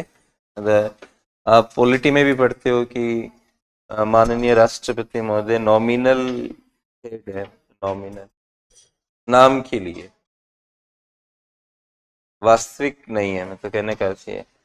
तो वैसा ही यहाँ पे बना हुआ है, तो आप लिखिए इसके बारे में।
यहाँ पे कोमा लगा देना ना, शब्द का प्रयोग किया जाता है कोमा। आप ऐसे कई लोग कम भी सुनते हैं, मतलब कई जगह पे कुछ और ही लिख देते हैं। तो पिछले वाली क्लास में छोड़ के गया था, एक बच्चे ने कुछ अलग ही शब्द लिख दिया और वही उसको भ्रांति पैदा कर रहा था। मैंने कहा ये आप इसको करेक्ट करो, फिर पढ़ो इसको। मैंने कहा आपने कुछ अलग वर्ड लिख दिया, तो मैंने कहा क्लास में आप ठीक से सुनो और रहो, मतलब वो लैंग्वेज सेट नहीं होगी फिर। तो कई बार ध्यान डाइवर्जन करने पे दिक्कत आएगी आपको। हम एक कोमा ठहराव के लिए लगाए हैं यहाँ पे। यदि जीडीपी जीएनपी आदि की गणना चालू मूल्यों पर की जाती है, का मतलब क्या हुआ, जिस साल की जीडीपी बता रहे हो आप उसी साल की कीमतें यूज कर रहे हो, तो चालू मूल्य हो गया। चालू मूल्यों पर की जाती है, की जाए तो इनके आगे नॉमिनल शब्द का प्रयोग किया जाता है। फिर मैंने इसकी वजह कोमा लगा के बताई, कोमा ये बताने के लिए कि ग्रोथ आदि का अनुमान लगाने में इनका कोई विशेष महत्व नहीं है। भाषा पे ध्यान दे, कैसे सीखोगे। वैसे मैं मेंस नहीं पढ़ा रहा, लेकिन फिर भी लैंग्वेज तो आ ही रही कहीं ना कहीं। अब ये भाषा में लिख देता है कि इसका कोई महत्व नहीं है, लेकिन मैंने विशेष लगा कर अपनी भाषा की निरपेक्षता को हटा दिया यहाँ पे। विशेष महत्व नहीं है, मतलब मैंने ये नहीं लिखा है कि महत्व ही नहीं, मतलब कोई विशेष महत्व नहीं है। right? तो कैसे लिखा जाता है वो भी सीखो, मतलब कि रेडिकल लैंग्वेज की जरूरत पड़ रही है क्या? इतना भी रेडिकल होने की क्या आवश्यकता भाई, तुम कम्युनिकेट करना चाह रहे हो तो ऐसे लिखो ना कि कहीं चक्कर में ही ना पड़ो। वो कहेगा मेरे को तो, मैं तो निकाल सकता हूँ सामने वाला, नॉमिनल ग्रोथ रेट में से इन्फ्लेशन रेट माइनस कर दो। आपने कैसे लिख दिया मैथ नहीं है, नाराज हो गया? मान लो नॉमिनल ढंग से आपका जीडीपी 10% बढ़ा हो, इस साल के बजट में क्या बोला मैडम फाइनेंस मिनिस्टर ने क्या बोला कि मेरे अनुमान 10.1 की नॉमिनल ग्रोथ रेट पर आधारित हैं। क्या बोला? 10.1 नॉमिनल।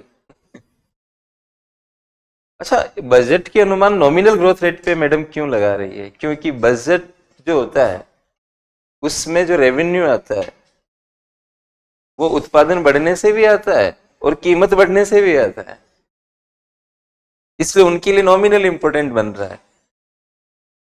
अरे नहीं पढ़ोगे तो फिर फंस जाओगे। आप लोग पता नहीं क्या करते रहते हो, एक आधा बच्चा इधर उधर देखता रहता है तो मेरे दिल के अंदर ऐसा समझ लो कि तीर चला रहे हो आप। कौन आएगा इस तरह से, किसको मतलब होगा? लेकिन आप लोग तो क्या है कि हवा में उड़ाते हो बस। कब छोड़ोगे इस चीज को? इतनी बड़ी बात जो मैं बोल रहा हूँ वो आपको सीधी सीधी मिल जाएगी किसी दिन। कितने वीडियो वापस देख लोगे? आपको यही तो अभिमान है। अरे क्या फर्क पड़ता है, वीडियो तो हमें मिल ही रहे हैं। यही अभिमान है ना आपको। छोड़ दो इसे आप, क्योंकि आपको ये नहीं पता लग पाएगा कि किस वीडियो में क्या क्या बोला था मैंने। तो क्या सारी वीडियो वापस देखोगे? क्लास ऑफलाइन करके भी वीडियो देखोगे फिर से, तब तो आप पैसा वेस्टेज ही कर रहे हो अपना पूरी तरह से। फिर ऑनलाइन ही ले लेते ना, आपसे अच्छे तो ऑनलाइन वाले हैं। फिर यहाँ बैठ के क्यों टाइम खराब कर रहे हो अपना? कोई ऑफलाइन क्लास की वैल्यू है? हाँ है वैल्यू, बहुत वैल्यू है। ऑनलाइन मजबूरी का सौदा है, क्योंकि भाई जिसकी पैसे की कमी है या फिर नहीं आ सकता,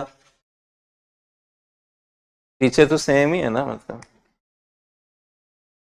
डिसिप्लिन बनता है ऑफलाइन। भाई आप आते हो, माइंड सेट भी जरूरी, कपड़े पहन के सुबह से रात से आपके माइंड में चलता है कि मेरे को क्लास में जाना है। यहाँ आप ज्यादा हिल डुल नहीं सकते हो, बैठ के चुपचाप डिसिप्लिन, रोज का जितनी पढ़ाई होनी हो होनी है। वो चीज ऑनलाइन वालों के लिए थोड़ी सी प्रॉब्लम तो होती है, आंखों पे जोर पड़ता है। और नहीं, कितना कोर्स आप ऑनलाइन, मतलब समस्या तो आती है, जो कर रहा है वो ही बता पाएगा आपको इस बात बारे में। और मेरा बेटा भी ऑनलाइन, अभी दिल्ली में पॉल्यूशन ये वो, ऑनलाइन क्लास चल रही, कभी उठता है कभी जाता है, कभी वो फोन पड़ा रहता है सामने। क्या पढ़ाई होती है उसके अंदर?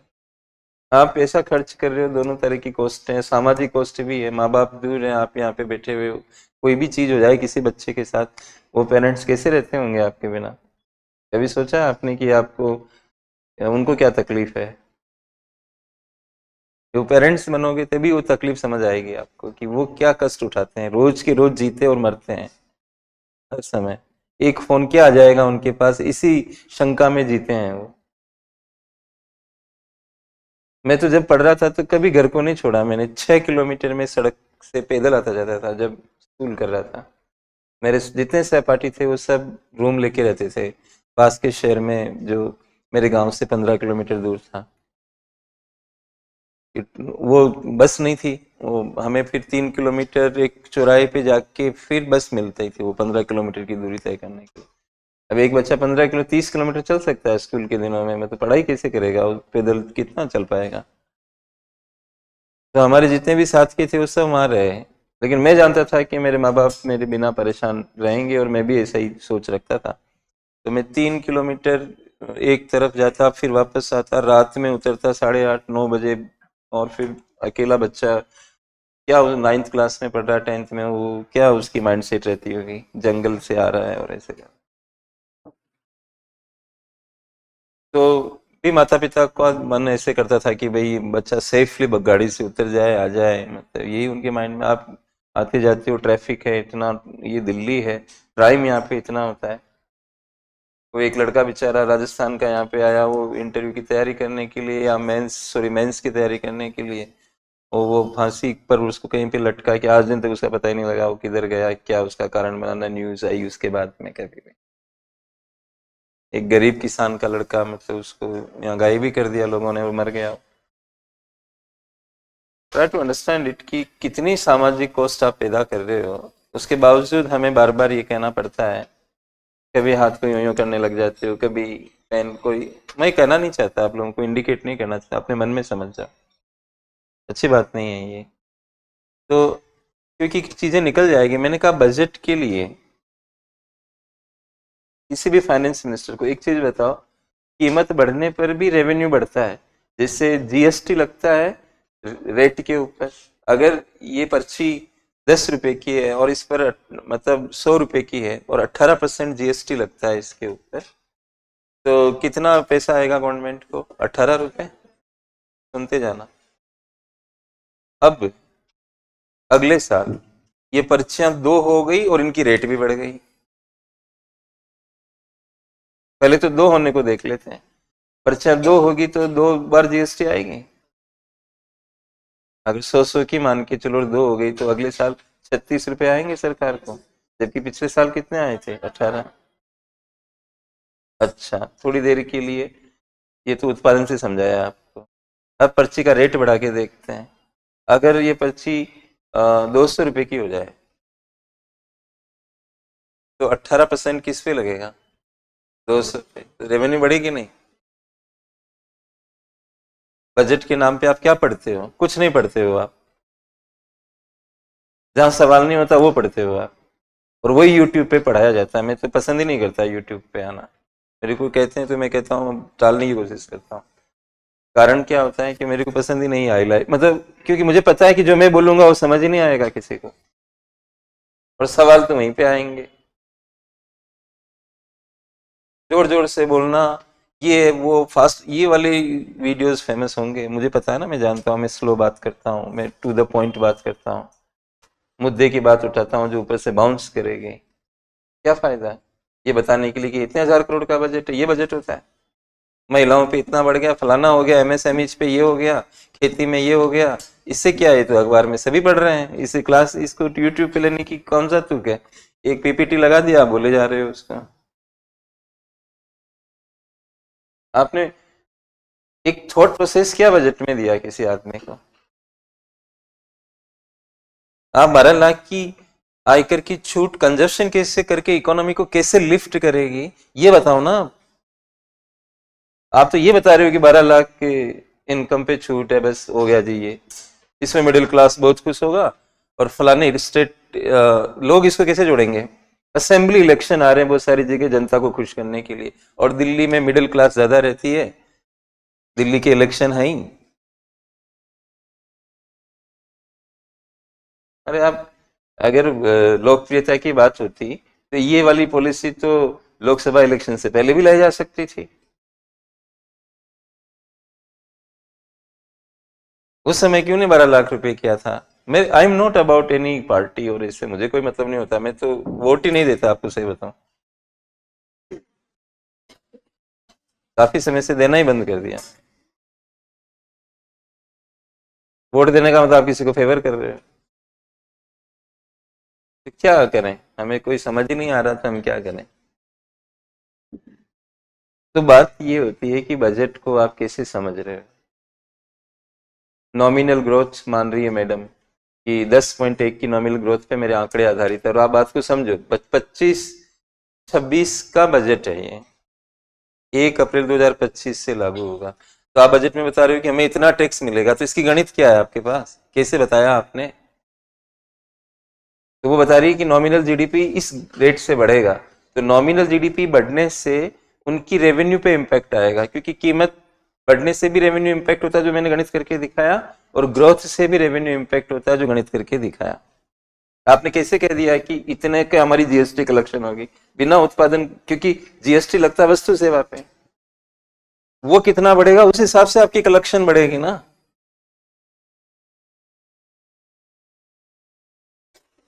ये बातें होती है।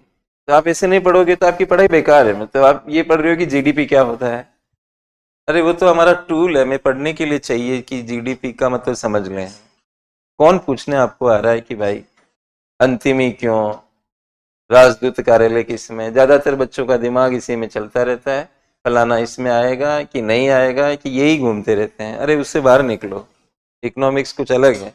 बैंकिंग पढ़ लिया, हो गया इकोनॉमिक्स। सीआरआर एसएलआर पढ़ लिए, बैंक रेट पढ़ लिए, इकोनॉमिक्स हो गया। कुछ नहीं है वो, छोटा सा पार्ट है वो।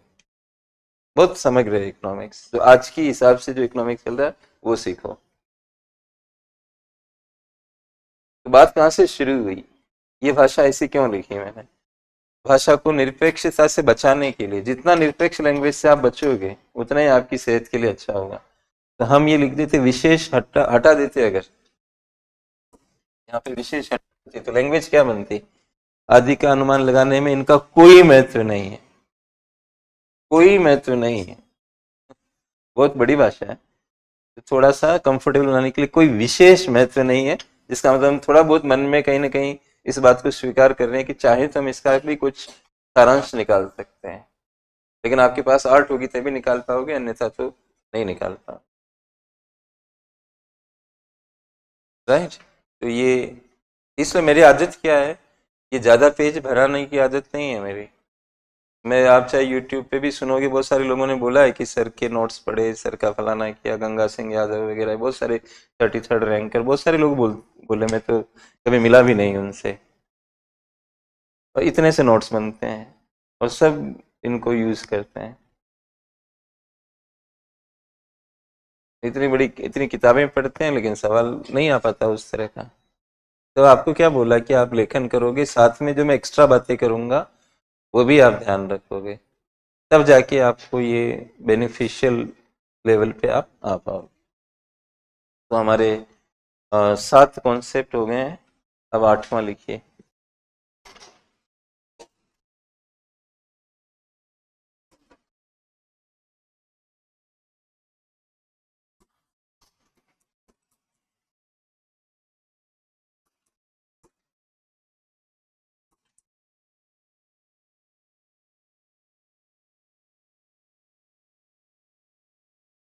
जीएनपी ऑब्लिक जीडीपी डिफ्लेक्टर, कोई सा भी निकाल सकते हैं, इसलिए मैंने ऑब्लिक लगा दिया। GNP oblique GDP deflector. इसका एक सूत्र लिख लें पहले तो।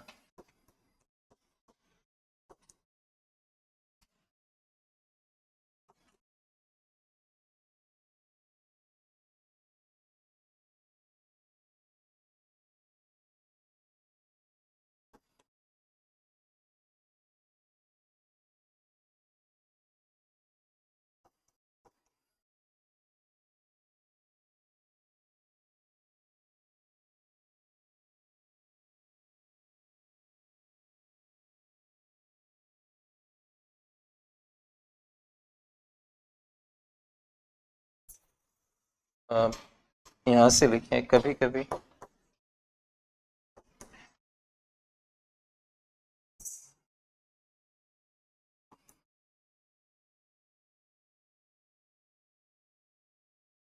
इस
एग्जाम के हिसाब से ये ध्यान रखना है, एक तो सूत्र कभी नहीं पूछेगा कोई भी।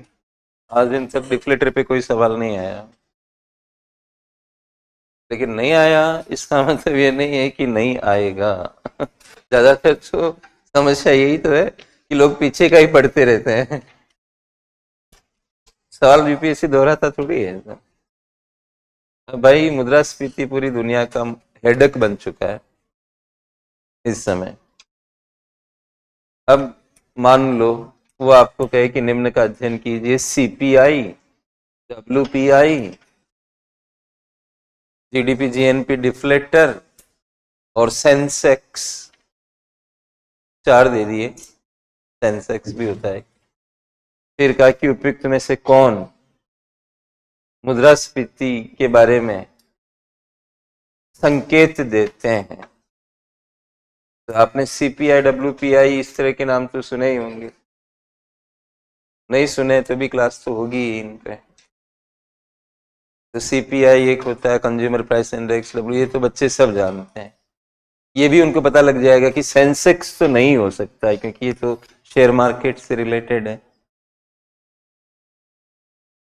उसका भी कर लिया, लेकिन उसने ऑप्शन ऐसे बनाए कि ये फंसा हुआ महसूस कर रहे हैं।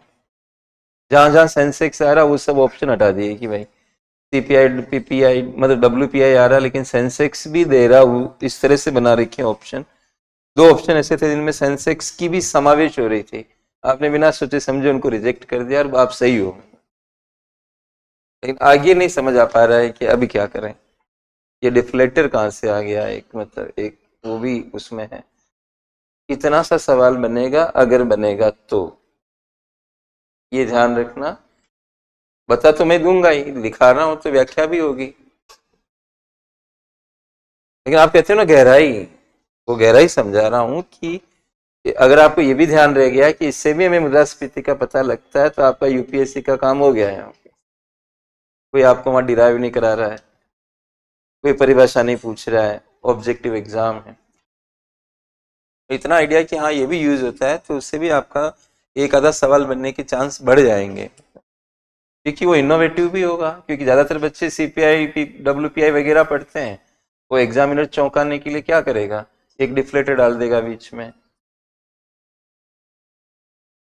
उसको शामिल करना है आपको, क्योंकि मैंने लिखा दिया है कि इससे मुद्रास्फीति का अनुमान लगाया जा सकता है। अब मेरा काम है आपको समझाने का, वो मैं बताऊंगा ही बताऊंगा वो तो डिफ्लेटर की वैल्यू जितनी ज्यादा होगी, मतलब समझ लो कीमतें उतनी ज्यादा बढ़ी।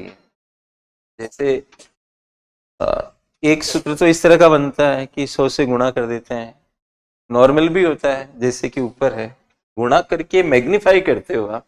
जैसे एक कीड़ा है तो आप लेंस लगा के उसको बड़ी साइज में देख रहे हो, इससे फर्क क्या पड़ रहा है।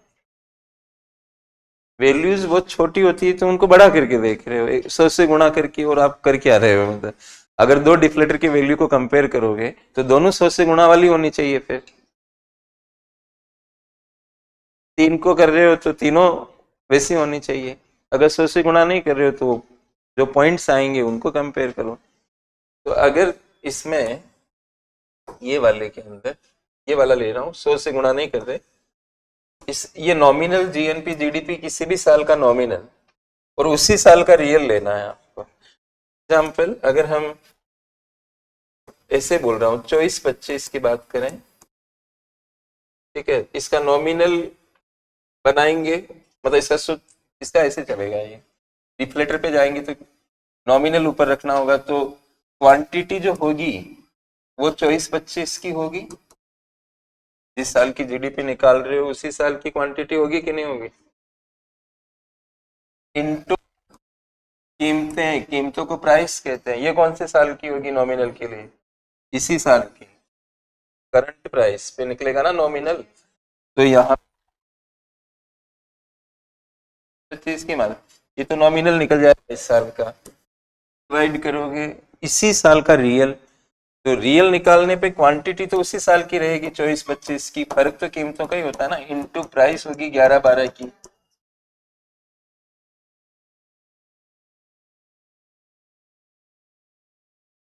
अच्छे से देख लो, कोई एतराज हो तो वो भी व्यक्त कर सकते हो, कोई इश्यू नहीं है मुझे, बाकी जो चल रहा है वो ठीक ही चल रहा है। मतलब आप बेवजह कोई ढूंढने की कोशिश करोगे तो बात अलग है, बाकी जो मैंने पढ़ाया वही तो।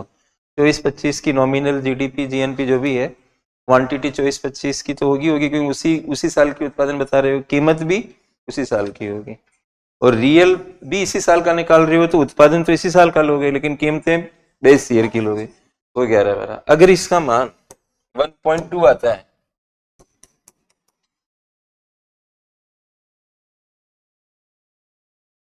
तो इसका मतलब इसकी तुलना में ये 1.2 गुना ज्यादा होगा, तभी तो 1.2 आया। अच्छा, अगर मैं इसको तोड़ के यूं बीच में करके, तो चॉइस क्वांटिटी तो कॉमन है ना, तो इसका मान तो वन ही रहेगा ना एक तरह से, वो तो मैंने लाइन ऐसे बना दी, मतलब ये तो वन ही रहना है। इसका मतलब 1.2 क्यों आया, इसका मतलब ये इनकी वजह से है। कीमतें 24-25 की 11-12 की तुलना में 1.2 टाइम्स है। ये तो सेम ही रहना है, क्वांटिटी इसकी इसकी इसका तो वन ही रहना है। इसका मतलब कीमतें 1.2 आया तो 1.2 गुना ज्यादा है, 1.5 आया तो 1.5 गुना ज्यादा है। डिफ्लेटर का मान जितना आएगा उतनी कीमतें ज्यादा हुई ना। अच्छा, एक और प्रयोग करते हैं। 1.2 आया, हम क्या करते हैं कि 100 से गुणा कर देते हैं, तो 100 से इसको गुणा करने के बाद ये 120 हो जाएगा। ये और पढ़ना आसान है आपके लिए। अब 120 है, ठीक है, ये इस साल की बात है। अब आप चले गए हो 25-26 में, सपोज वहां भी यही गणित होगी। 25-26 की क्वांटिटी ये, और ये वन का मान देगी। आप किसी भी साल में चले जाओ, ये वाली साइड वन का मान देगी, जो भी चेंज आएगा उसकी वजह से आएगा। 11-12 तो कीमतें उसमें भी वही रहेगी, सारा कुछ है, लेकिन ये तो बदला हुआ होगा ना 25-26 में। अगर अगले साल में डिफ्लेटर की मान 100 से गुणा करने के बाद 132 आ जाए, आपको क्या इन्फ्लेशन रेट निकालिए, कीमतें कितना परसेंट बढ़ी है, तो आप कह दोगे 12% बढ़ी है। क्यों? क्योंकि 120 से 132 इस साल से अगले साल गए, तो 120 से ये क्या हो गया 132, तो कितने की चेंज हुई, 12 की।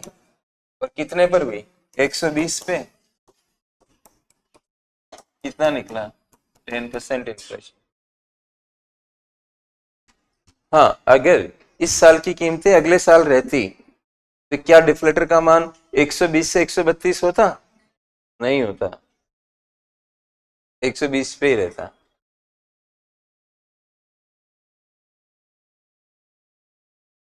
ज्यादा परेशान मत हो, अगर कम समझ आया हो तो। ऐसा तो मैंने कुछ और, अगर आपको फाइनल बात समझ में आ गई तो आपका काम खत्म हो चुका। अगर आप ये बात ध्यान में रख लोगे कि डिफ्लेटर को देखने से भी बढ़ती हुई कीमतों का या गिरती हुई कीमतों का, कीमतों में जो चेंज है उसका अनुमान लगा सकते हैं, तो आपका काम एग्जाम का हो गया है। बाकी ये वाली पार्ट आप और घर देख लेना, अपना वीडियोस वगैरह को देख के ऐसी जगह पे इस्तेमाल करो वीडियो को कि भाई अब फिर से टीचर उसमें जाए, इससे ज़्यादा अच्छा है कि आप घर जाके इस वीडियो को, इतने वाले पार्ट को फिर से देख लो, कि फिर से देख लेते हैं, समझ लेते हैं, फिर पेपर पेन लेके अपना प्रयोग कर लेना वहाँ बैठ के, तो आपको क्लैरिटी आ जाएगी। तो राष्ट्रीय आय के ये कॉन्सेप्ट ही मेरे को आपको बताने थे, यूपीएससी सिविल सर्विस के हिसाब से, राइट। इसके बाद जो होगा वो हम किन्स के अर्थशास्त्र को पढ़ेंगे, मतलब जो माननीय किन्स महोदय ने दिया था। और आजकल पूरी दुनिया के अंदर ये सारा बजट और ये सारी चीजें किन्स के अर्थशास्त्र को अपने अंदर समेटे रहती हैं, चाहे वो हमने इनकम टैक्स में छूट दी हो, या बजट की साइज बढ़ाई हो, या कुछ भी किया हो, ये आपकी छोरी से जुड़ता है, मतलब ऐसे। तो ये अगली कक्षा में हम देखेंगे, राइट, ठीक है ना। हाँ, क्योंकि वो अलग अब सेगमेंट है, मैं उसमें जाऊंगा आपका माइंड उसके लिए रेडी नहीं हो पाएगा अभी, तो हम कल की क्लास में लेंगे। वैसे भी हमें 2 घंटे पढ़ना, ठीक है, थैंक यू।